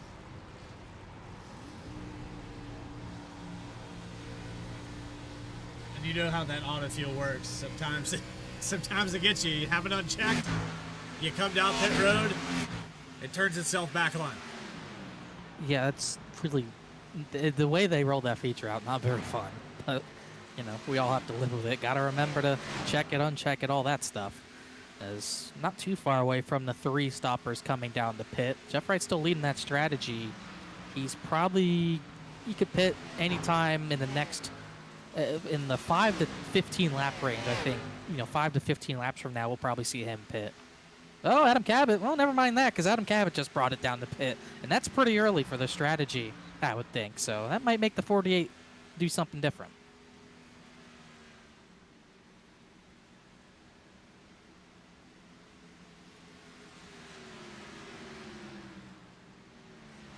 This is going to be interesting. Adam Baker in the chat here tonight says it's going to be interesting. I agree, 100%.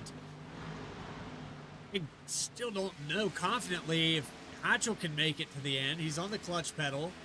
Yeah, Banks, who I can't say that Banks can make it. Shepard, who completely flipped his call in this race, coming down for now his 3rd stop, which could have been the net race lead. You got Floyd back here, I think can go another 10 laps or so. Joshua Banks did get by Seth Hatchell. I think Banks and Stravato, those guys, they'll be good on fuel. I just think something happened with fueling Hatchell. But I think those guys who pit will be fine on fuel. Just a matter of which strategy comes out on top, whether it's the 48 or the 35. And 48's going to go a little bit longer than the 17, so Cabot will get in front of the 48 at some point. I'm Cabot back out on the racetrack, 18th position. It would be about 30 to go, a little over that, 44 laps if my math is correct. So yeah, with a jump to the 98, 98 came down the very next lap. These guys good to go to the end of this thing. Connor, they don't have to pit again, but it's a matter of time now. Utilize every bit of that fuel and tires to the end. Yeah, we don't really know what the time is from the 35 to the 17, but right now that would be the gap to look at. That 17 is a lap down to the 48 by a pretty decent bit. I would say if the 17 wants to catch the 35 for the win, he's got to, it's probably like we mentioned, about 3/4 of a lap he's going to have to gain on Joshua Banks in the next 43, 44 laps. As there's the 48 in right that second.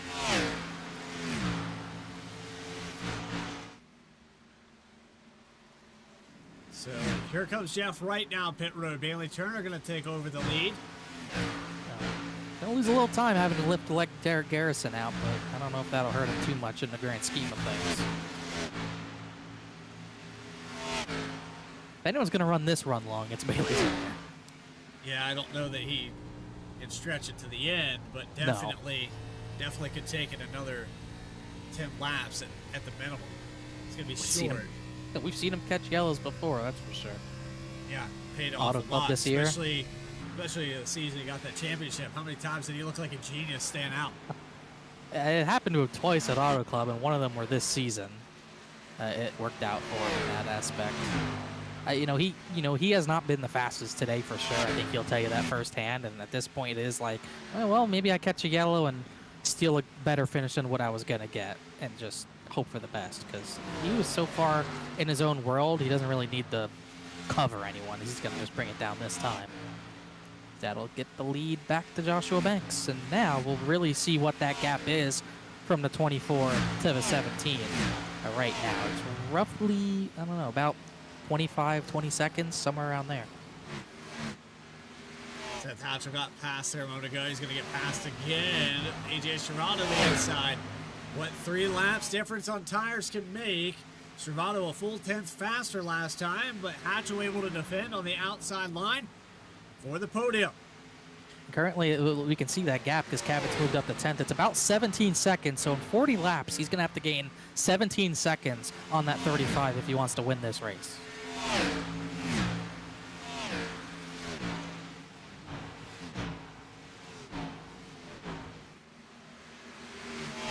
I'm looking around here, Connor. Jeff Wright, I don't know what happened to him on that pit stop, if that really did hurt him with the car on pit lane, but he lost a ton of ground. He's 3 seconds back for Shepard and almost 5 seconds back from Cabot. I think he just stayed out too long. He pit lap 124. Cabot, fresh tires are worth about 2 seconds a lap to 48. Look at the time in the lane. Cabot had 38.8 and Wright had 39.9. That's a full second on just pit road. I mean, he definitely lifted to let the 11 by. Maybe his pit entry wasn't as good, which would be funny considering how good it was earlier. But, I mean, Cabot undercut by 4 laps. That makes a pretty big difference. Let's see if the maths here. Watch the fastest laps on the left-hand side of your screen. Second faster. I think if Cabot can maintain 1 second faster, he'll get there. But we've seen the times kind of level off after a certain point in time. So it's not a guarantee it's gonna level off, but it's more likely it does than not. And eventually he will not be able to gain enough time every lap to get there, but who knows? Still a full second this time around. Deficit to the lead, 14.2 seconds. And plenty of time. I'd say the problem with him, though, he's going to have to pass lap cars, use tires up doing that for sure. The 35 is kind of on his own. He's not battling anyone for that position. He's pulled away from Servato and Hatchell in his own world, really. 17 has to worry about passing other cars. Oh, Banks might have that as well. He's got some lap traffic ahead of him. And the 35 appears to be catching up to the 57, I think. 57's pulling away. Okay, so that's the kind of way he pitted a little bit ago, 8 laps ago. He'll have to let some lap cars by, but I think that'll not slow him down as much as the 17 having to pass some, possibly. 17's going to have to pass cars for position, not just, lap cars. They will be for position, but still averaging about a second faster. That time it was closer to only 0.8 of a second faster.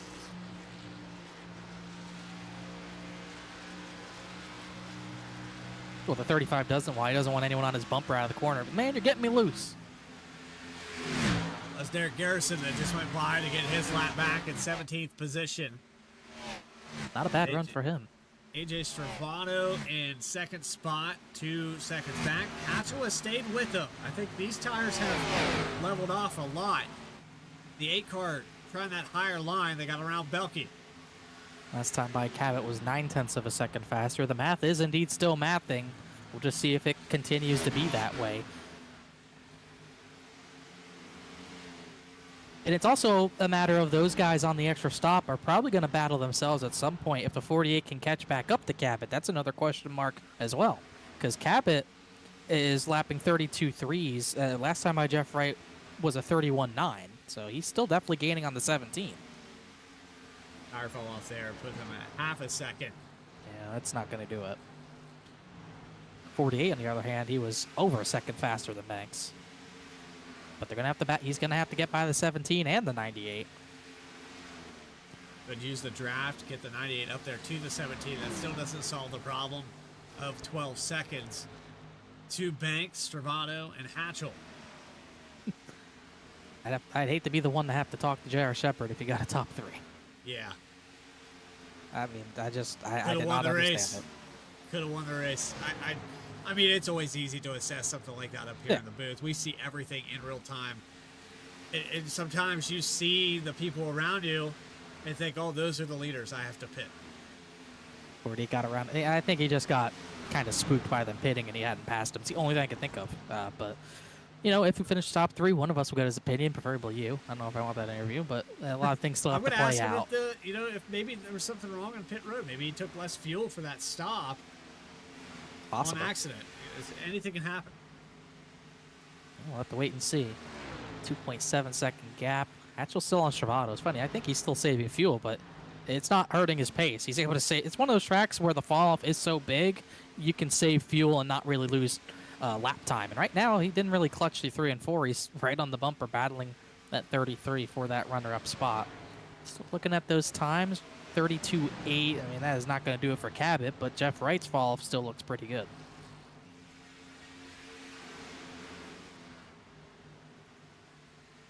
I remember Wright has a lap or 2 fresher tires than Cabot. He just got by Cabot as well.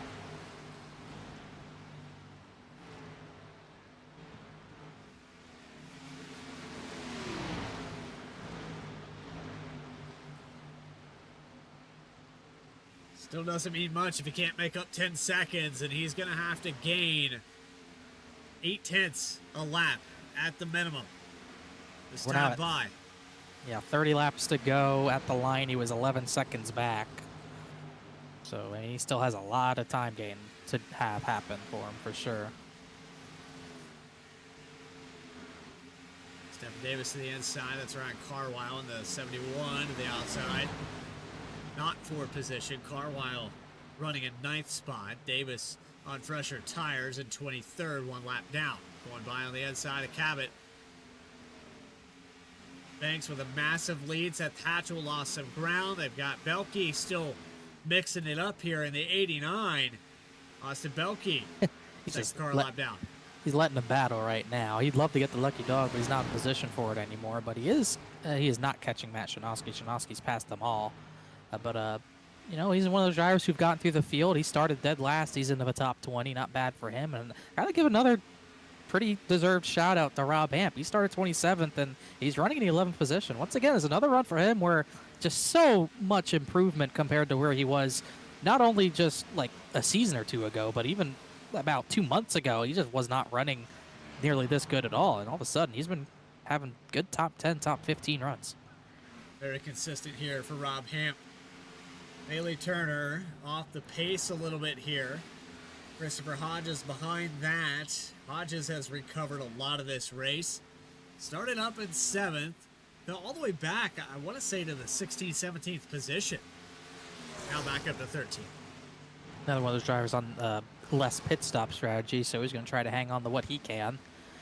Kenny Kibbe, I can imagine he probably thought he'd do a little bit better. He started on pole, which is really, it's kind of an uncharacteristic race for him as a whole. He started on pole. He never really qualifies well. Yeah, he never he runs well, but now he qualified well, and he just hasn't ran well. And once again, a lot of that was checking up for that crash that didn't bring out a yellow. Lost him a lot of time on track, but he just hasn't been on pace. He's also on the same strategy as the 35 is. He's on a 1 less stop, and he's not too far away. He won't get lapped, but he's about 2/3 of a lap behind the 35, so just not the pace he wanted.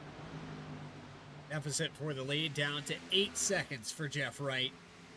Yeah, it's not looking good. He's only half a second faster last time by. I guess that would get there, but it's going to level off more and more. Yeah. See it this time around. 33.42 for the 35. 32.91 for the 48. So once again, another half second. Still gaining. Still got a lot of cars to get through, though.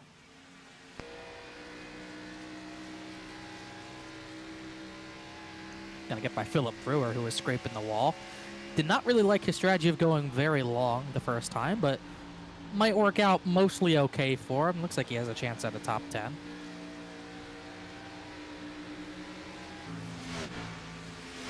Max Cross on the outside. Oh boy. 22nd position for him.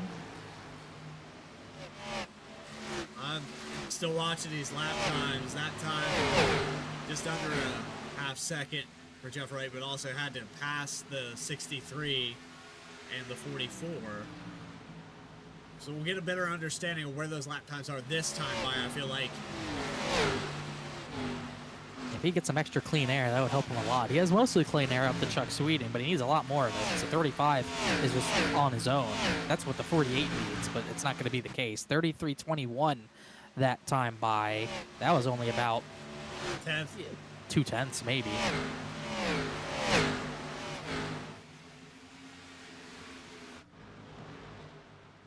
I don't see anybody competing for this lead now. Banks has a massive top spot on the lead. Interval at 3 full seconds back to Stravato. The drivers on the 3-stop strategy, 7 seconds back. You're watching that deficit continue to fall. Jeff Wright could still get a podium out of this, but I think the likelihood of a top spot is about out the window. About 10 laps to go, and Banks has set sail.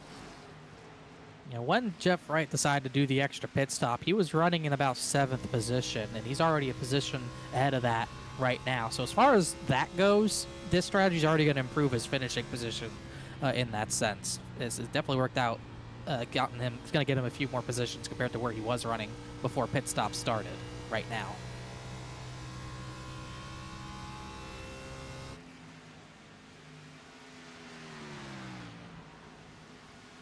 Closing laps from Legacy Atlanta. Live event here for Saturday Night Racing League. 4 races left. This is the 4th. 3 more as we go next week. It's going to be Sonoma Raceway, the first road course that we've had in the schedule. First and, I believe, last. Yeah, only road first course. only. We didn't have any last season, I don't think. It's back to the road for the first time in a while.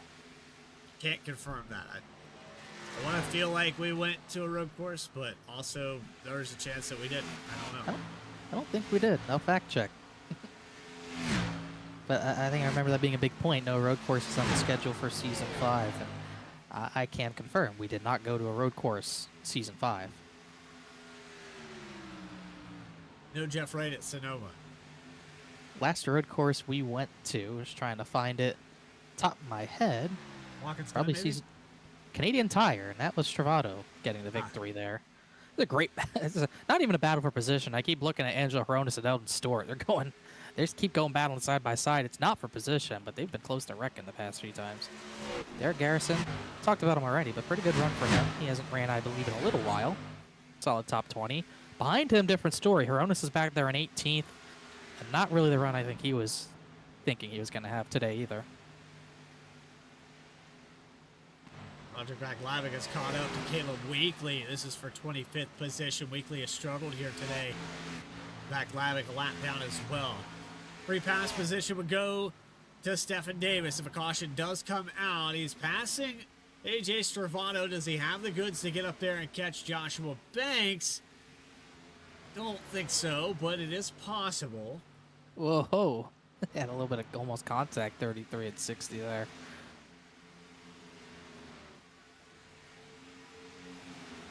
Just keep an eye on that gap, 48 and 35. 48's blinked out again. Hasn't came back yet. Uh-oh. Might have happened again. Looks like it did. Jeff Wright out of the race. What is it with him in Atlanta? I don't know what it is with the internet in general. It's been happening a lot more recently. But it happened at the new Atlanta. It happened almost the same exact way. Like last 20 laps, he's gonna get a good finish, and his computer just can't handle it. And once again, at Atlanta, different Atlanta, but again at Atlanta, it's the same exact thing. How crazy is that? I mean, he wasn't going to catch Banks, but I just watched Banks on the... He's going to get a top 5, probably. I just watched a sigh of relief there from Banks. I can imagine. He is tired of battling that 48, that's for sure. And there he goes. He finally dropped out, and he'll have to join back, get what he can. He's not going to get anything better than 30th, probably. Or 29th, I should say. The one thing about it hasn't been an attrition race, so we got a lot of drivers that are going to get a position from that. Puts Rob Hamp into the top 10, but I don't know for how much longer because Bailey Turner is catching him, but Camp would enjoy that.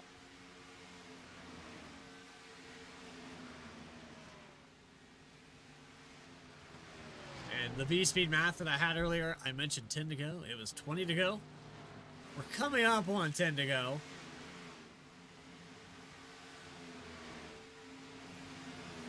Field very spread out, and really the only battle that we have in the top 10 is Adam Cabot. He is caught up to Chuck Sweeting. That's the 64 Laptor in the background. Cabot's caught Sweeting. There's a little bit of a battle there. Trying to see if there was a battle. I think Turner is catching Rob Hamp, but he's not there yet. But this is definitely the closest battle on track for position. You can see it on the racetrack on this camera, how much rubber this track has got all over it, all the way from the bottom of the racetrack to the very top. There's maybe half a groove of light gray on the top, and then maybe a tire width on the bottom. They have used about every inch of this track, but not quite towards the wall. You can see it up there, especially in the entry of 3. Sweeting trying to hold on against Cabot. He's going to get a little bit loose off the exit of 4. And Laptor still wheeling it on my left-hand side. Watching him. He was struggling down the backstretch a minute ago. 75 enter in those marbles on those right sides. Everyone's still trying to push their groove up a little bit. Even Philip Brewer, who just got the wall out of 2 a little bit. Everyone's trying to push up the track as much as they can. They're still fighting for every spot, trying to get every inch of this track rubbered in. Just trying to find something, get an extra spot. Just like not Philip Brewer, Jared Shepard trying to battle Philip Brewer. That's for 7th. Well, there's rubber on the whole corner. I mean, it's everywhere. You can see even in the dog legs. That's how out of control and how big the tire wear is. There's rubber in the dog legs. Wow. Might have a slider right here. Not quite. Just couldn't quite clear him.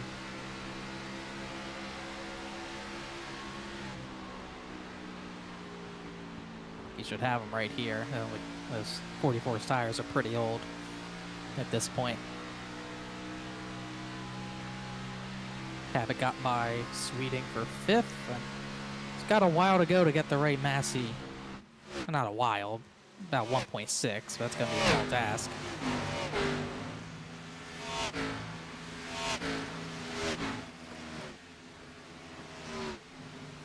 .5 seconds now for Stravato. Hatchell 1.2 back for Stravato. Top 3 pretty settled out. Ray Massey, though, looks like he's turning up the heat. Might be able to chase down Hatchell this time by. It looks like about a 10th slower. So losing ground now to 3rd place. Thought maybe a podium, but correct me if I'm wrong, Connor. Massey's best finish is going to come here tonight if he can stay in 4th. In this season, I think so, for sure, definitely. And, you know, I'm going to go out on a limb and say he probably likes this racetrack. He won the first race here, season 1. He got 6th, season 2, only 25th in the 3rd season of Next Gen car, but his last top 5, like I mentioned earlier, he got a P4 here in the season finale last year. And then, obviously, the new Echo Park was not very kind to him, finished in 40th. But, you know, more times than not, he's finishing top 6 at this track, whether it be Gen 4, or the O'Reilly car. He loves this track for sure. And Rob Hamp tied for the biggest mover of 17 spots gained. The other closest driver is Austin Belke in 20th. But I want to give it right now to Rob Hamp in 10th position. Mark Predshot, biggest mover award. Approaching 5 to go. As Bailey Turner just behind him could lose this. Caleb Weekly and Eldon Stewart just swapped spots. Stewart just got 25th away. Not the race for either driver. Eldon Stewart was running a little bit better than that, but just didn't have good pit sequences. He might have even had a speeding penalty at one of those times that we didn't catch, and I think that's what put him down the order, because I just looked back, he had a spin on pit entry and then a penalty, and we did not catch that. That's why he's down the order. He was running a lot better than that. So a mistake on pit road in a race that stayed green since about lap 7. 6, 7, yeah. Turner's going to rip Rob Hamp's heart out, deny him that top 10. I think he's going to clear him out of turn 2. He just did. Is Hamp going to fight back? Nope, just going to bump him. So I revoke your reward, Rob Hamp. I will go to Austin Belkey now. Belkey has a pretty solid gap to max cost, but it is closing up. Yeah, 3/10 last time by, not over yet. Jared Shepard behind, just got by Chuck Sweeting for the 6th position, and Cabot has caught Ray Massey for that 4th position. 4 laps to go, and Joshua Banks probably cruising more than he ever has. And hoping the green stays out. He does not want to. No, he doesn't want any restarts. The only good thing about having a restart here is that there's no strategy. Everyone's taking 4 tires, and there's not that many lead lap cars. But you still don't want it. Yeah, at this point, nobody's gonna stay out on the track. It would be instant back to the field. Here comes Cost. Got to be inside of Belkey. It's for a top 20. Not a bad run for Cost or Belkey. Both of them having pretty good runs. But that also ties Hamp and Belkey back up. I would assume Hamp gets it if he is running higher up.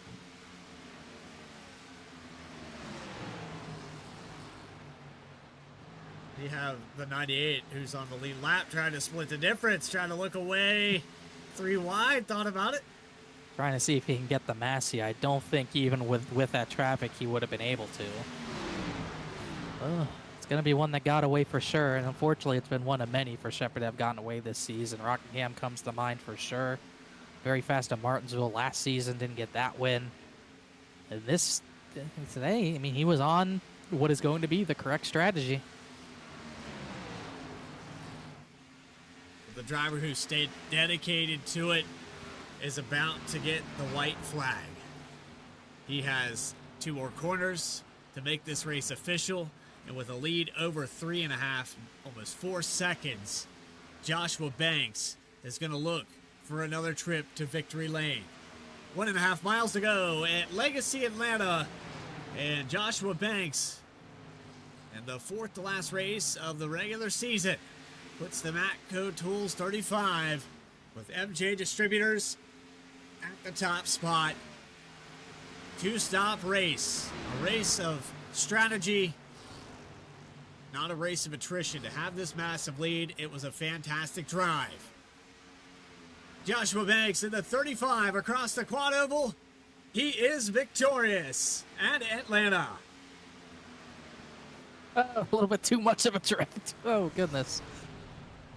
Started drifting a little bit too early. You could tell he's pumped about that. He can't dominate the second half of a race much more than that. He was gone.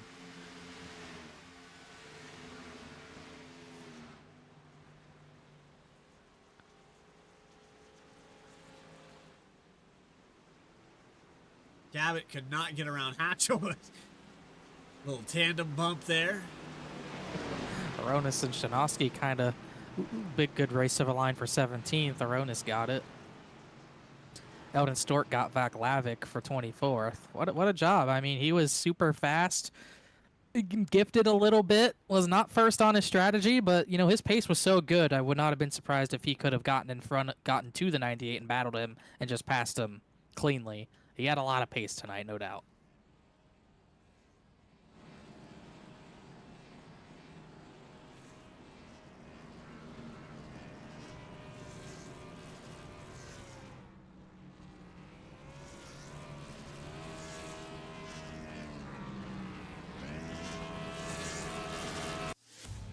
Post-race interviews with your top 3. This final race results. You are watching the Saturday Night Racing League and M&J Distributors. Back with more right after this.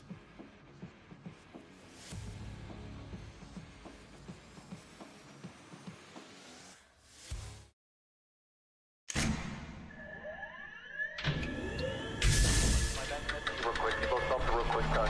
Double check the steering wheel.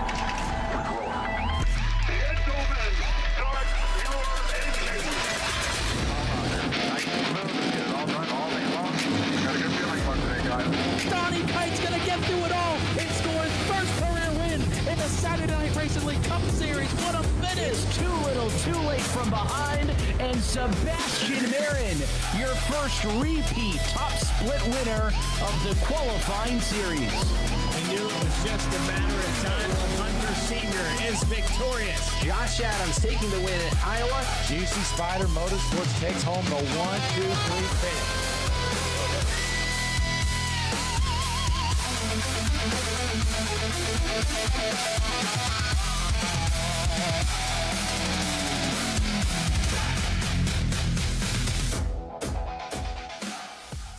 Drivers, start your printers.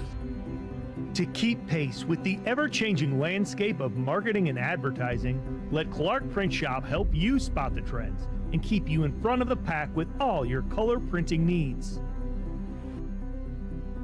From business cards to invitations, menus to mugs, we can print anything you need on paper or your choice of over 3,000 promotional items. Visit www.clarkprintshop.com to browse our online catalog and place your order today, or call us at 276-889-3426. For a limited time, use the code iRacing for 23% off your first purchase. The staff at Clark Print Shop looks forward to handling all your color printing needs. Introducing Tractor USA, the best way to buy and sell premium ag and construction equipment. Tractor USA was designed to be straightforward, simple, and affordable with zero commission and live auctions every week. Tractor USA auctions offer the finest selection of pre-owned tractors, combines, and other ag and construction equipment from across the United States and the world. Simply go to tractorusa.com to get started today. Walking and rolling costumes started when my son Reese was born with cancer. So when I was 3 years old, I got my first wheelchair. And he wanted to be Wall-E for Halloween that year. And so I knew you couldn't buy a costume to go on a wheelchair at that time. So I knew I had to build one. My dad ended up building a Wall-E costume out of a Dell computer box. When we were all finished, he loved it. We took pictures of it and shared it on social media. So many people started sharing it that we started getting requests from people we didn't know. In 2015, we decided to build them for other kids because people were asking, hey, can you build them for my kid? So we started the nonprofit organization, Walking and Rolling Costumes, and we build costumes for kids all over the nation, free of charge to the families.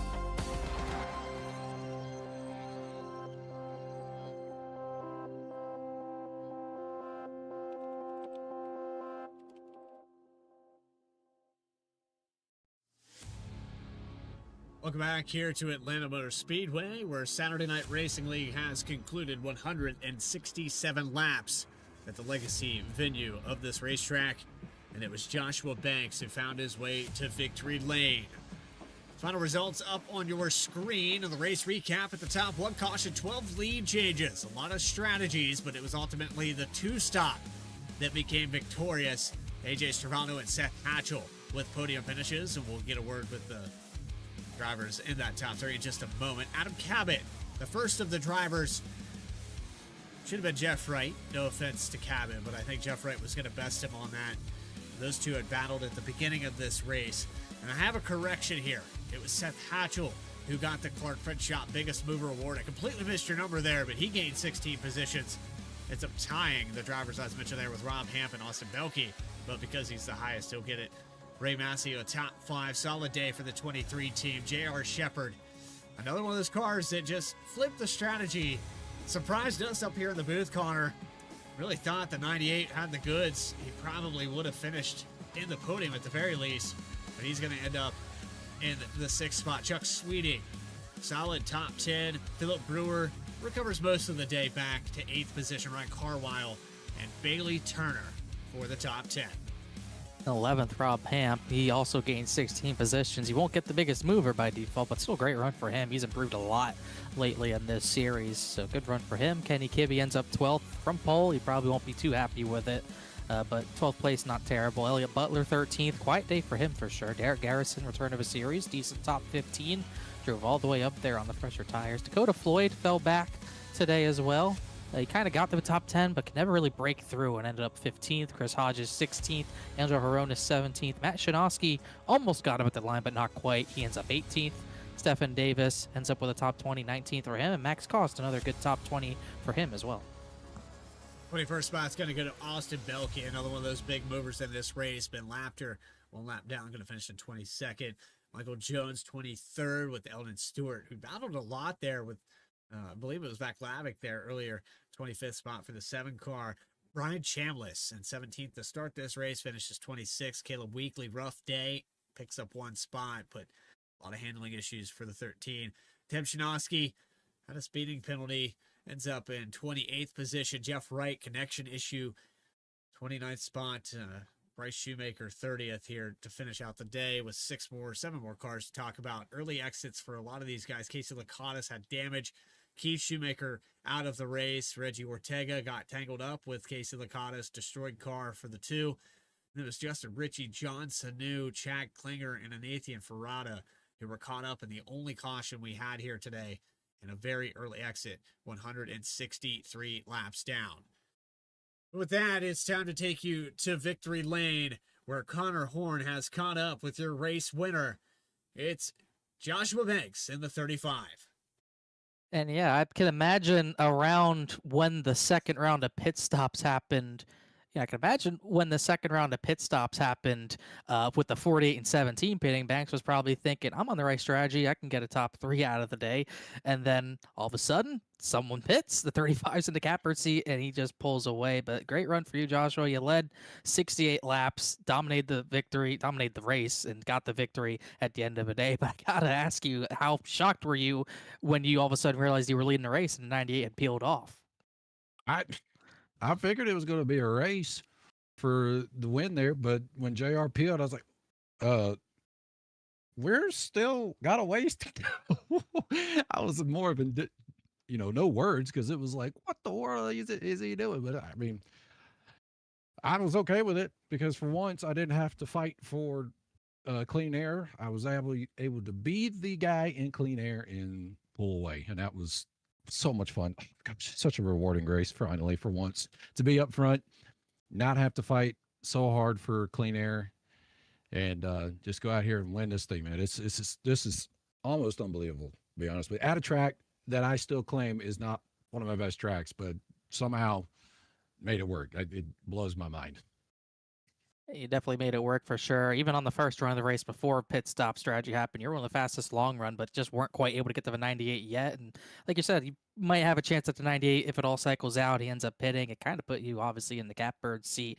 But what was the key to having that long run pace? Because compared to everyone else who stayed on the one less pit stop strategy, you just weren't really being touched in the last 2 runs.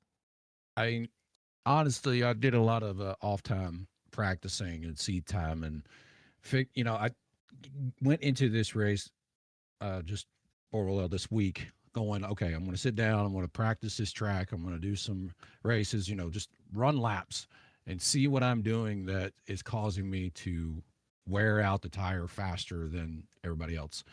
And something clicked. I wouldn't say it is the best method, but with the way this setup ran and what I've learned this week a little bit, it's conjoined together, and it just played out perfectly. Now, if we were racing, though, that might have been different, but being able to have that race pace by myself is rewarding in itself for this week and all the practice that I put in. So it's been awesome. I love it. I could tell you love it. You are amped up about this one. I don't blame you. Only second win of the season, but it was a huge one. Big margin, 4.5 seconds over to 33. Who's got a lot of wins this season himself. Puts you up 7th in the points. We're only 3 races away from the chase, and obviously you've been on a pretty good tear as of late. Besides Nashville, the pit road, it happens, but still a great run for you so far. How prepared do you think you are to chase your second title right now with the form you're on? If we can keep this momentum going and keep the pace where we can be up front. I know we didn't qualify good, but man, if we just keep working our way to the front and not making mistakes, that's the key. And we'll be there. Consistency is key. It don't matter if you're first, second, third, as long as you're finishing in that top 5 and really top 3 at this point. It's a really good shot. So we just got to keep that momentum going, keep it up front, keep it clean, drive smart. the big thing, because if we're out here making mistakes, doing stupid stuff, we're never going to get it. So just keep the momentum going, like I said, and keep it clean. Supra was clean at the front today for sure. And if you didn't start 13th, who knows how big the gap at the end would have been. But another victory for you. First one, I believe, since Darlington, if I'm not mistaken. But you get another one to your record. So momentum's rolling your way. Anyone else you want to thank or shout out? Yeah, we got to shout out you guys in the booth, as always, putting on a good show each and every week. And we're glad we're having y'all on board as many years as has been with y'all in this league. Thank you guys for that. We got to thank our sponsors. We got me, M&J Distributors. We got JS Studios, 29 Graphics, Clark Print Shop, FireStorm Racing, Walk and Roll and Costumes, and everybody on board for this season. It's been fun. But one thing, since I've done this win, I was thinking about this last 5 laps, how I was going to do this. This may be cringe, but it's the best that I'm going to try. So tonight I have the Kyle Busch scheme, and I'm going to represent this as a Kyle Busch flag because I don't have any other flags of any sort. So we're going to do it like this. We're going to try it if we have the camera up. So the official bow for Kyle Busch tonight. We're going to dedicate that win to him. So let's get it on with it. He would have been having a hell of a lot of fun watching that Supra at the front. We did get the bow. We did have your camera up. Thank you, Bradley, for that. But pretty good form. I think it was better than Denny Hamlin's form. It's a little tight in the seat. A little cramped. Real. You did hit your, I think whatever it is, your light. You definitely hit your arm on that, but that's okay.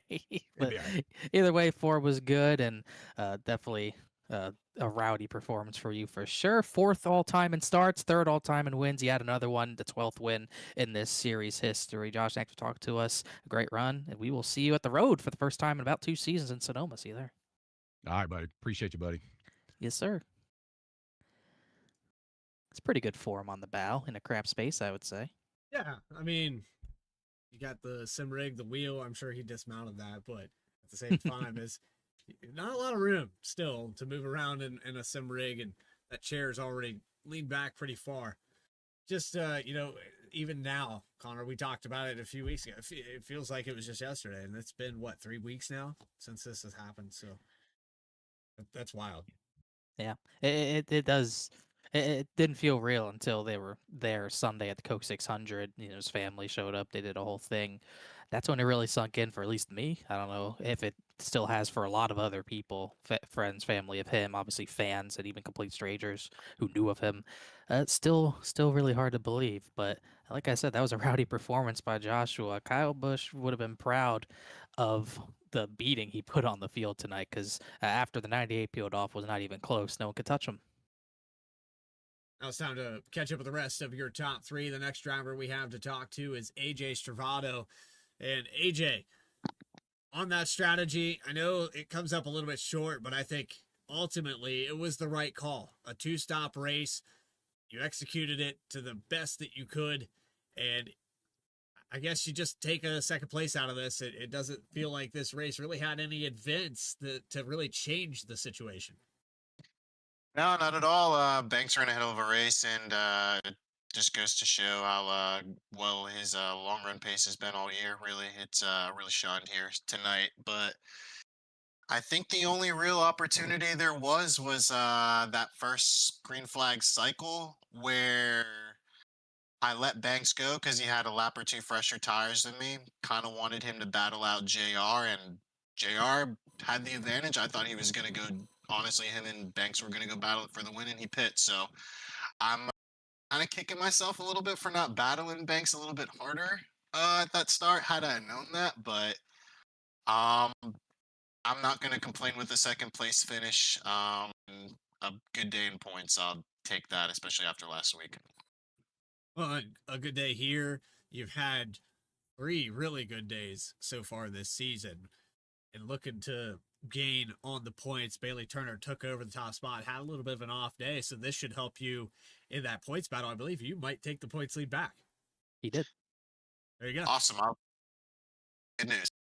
I'll take that. So especially last week, we whatever reason last week we my racing decided to crash on the grid. So from the pits and not getting a yellow and at least salvaging a top 10, I'll take that. So good to run well enough here to gain that ground kind of back on Bailey and retake the points lead. But it's, got a lot of quick guys in here, so it's not going to be easy to hold it. Well, AJ, great race again. Glad I could give you some good news, even though it was a great day. Like I said, not a lot that really happened in this that could change or shuffle the events. Everything fell the way that I think everyone was running. So everyone got the finish they deserved here today, and you definitely deserved a podium. Anyone you want to shout out?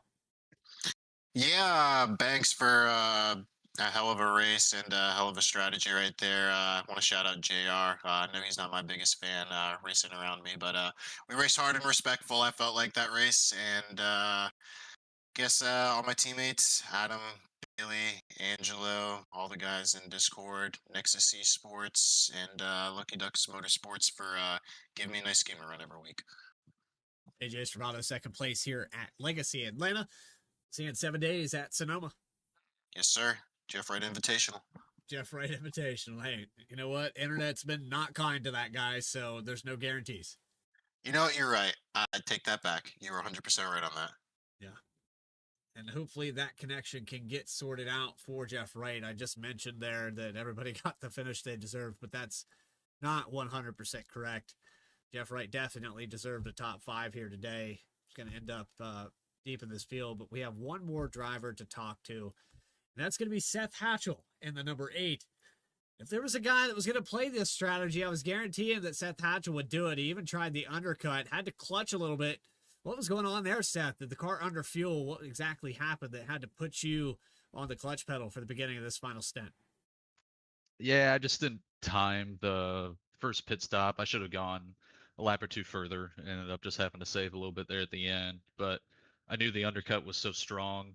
I had really good tire wear all night, and even there saving fuel there at the end was able to keep up with AJ. So I think head to head, I probably could have kept up with Banks. It would have been close, but just really happy with the speed tonight. I think this is probably the most speed I've had all year. Still a decent finish, not the finish I want, of course, but a step in the right direction. So really happy with that. You got to be really happy too that you called this strategy. When you come into races like this, you see the fall off, and it's so difficult to do the math of, if I do a 3-stop race, I'm 2 seconds faster than the guys halfway through the run, blah, blah, blah. It doesn't really mean anything if a caution comes out. You take that gamble. Yeah, it's definitely tough. I found, honestly, the best thing you can do is just be confident with every strategy you pick. You know, if you happen to leapfrog to a different strategy, it's bound to lose you a bunch of time. And, you know, you're not going to get it right every time, right? You're going to get it wrong a lot of times, especially against racing guys this quick. But, you know, make your bed, be really confident, your strategy, drive to your strategy, and, you know, sometimes it works out for you. Well, Seth, after tonight here, you're going to stay in 4th on the points board. Been winless this season, but we've got 3 regular season races left with Sonoma coming up next week. What are the odds we see the 8 in victory lane before we make it to the chase? You know, I'm cautiously optimistic. Realistically, probably not the road course. Everybody's going to be chasing Jeff and AJ there, realistically. But really happy with the speed. Again, tonight I think was my best showing. So just got to keep working away at it. And if I keep showing speed like this, I think I can definitely get a win. 3rd podium on the season, 4 top 5s, 12 top 10s. Looking forward to seeing you next week at Sonoma. Seth Hatchell, anybody you want to shout out before we let you go? Yeah, I got to thank you guys, doing a great job with the broadcast. Got to thank all the admins here at SNR, all the sponsors that jump on board, all the drivers putting on a great race, and my team VSPEED. Seth Hatchell, we thank you for coming up here and talking to us. And again, stay tracking, buddy. Appreciate it. Thank you, guys. There you have it. Your top 3 here at Atlanta. Heck of a race. Again, just baffled me, Connor, that I don't know. And I don't want to make J.R. Shepard feel bad, but it's just, man, I can't wrap my head around it. I don't know what happened there. I was still shocked a lot of people even tried an extra pit stop, even in the hottest of track conditions. On all I've ever seen on iRacing, the extra stop just does not gain enough time here. Never has. In prior series, different leagues with pretty similar driver count, it has not worked. I've seen Brian Chandless pull it off, doing one less stop before, when we all thought someone else was going to win the race on the extra stop. It never happened, and ever since then, it's just the less stops always wins the race here if it goes green. That's why I was surprised more people even did it. I was not surprised if 48-17 did it, because their fall was pretty heavy that first run. But 98, he had the race won. It's going to be one he's probably kicking himself over. We're probably milked it too much, talked about it too much, but it was a surprising move. He still got a good finish, but it could have been a victory for sure. But it was a victory for the 35. I mean, after that was over and done with, he completely dominated. I mean, no one could touch him. So you heard the 33 say he wish he didn't let him by. I don't think he could have fended off the 35 for that long. Joshua Banks, definitely one of those drivers with the most momentum. Some of the most momentum going into the chase. He'll be in it for sure. Travato's still got good momentum. 48's got momentum if he could just finish a race with good internet, but we'll have to wait and see. He's probably going to the best track he could go to get back on track in Sonoma. We know his track record over the years, the past 7-8 years on iRacing. If he's in a league race at Sonoma, you're probably going to have to beat him, but you're likely not going to have a chance to. But we'll see if anyone can battle him next week. Our first road course in about 2 seasons. June 13th at 10 p.m. Eastern Time. You can catch us live here on VSPEED. Flag-to-flag coverage all season long. There'll be 3 races left in the regular season before we eliminate it down to the top 16 in points. New lead change for those points, with AJ Travato making up that 8-point deficit over Bailey Turner. But that's going to do it for us here on VSPEED to conclude this race. I'm your host, Bradley Cooper, alongside Connor Horn, with our camera packs provided by Dougie Beard. If you enjoyed tonight's action, make sure to hit that subscribe button. For everyone else at VSPEED, Adam Baker in the background for everything he does, Morgan Cook, Eddie Smith, and Logan Threlkeld. We're saying so long from Atlanta. We'll see you in 1 week's time for Saturday Night Racing League. Stay tracking, everybody.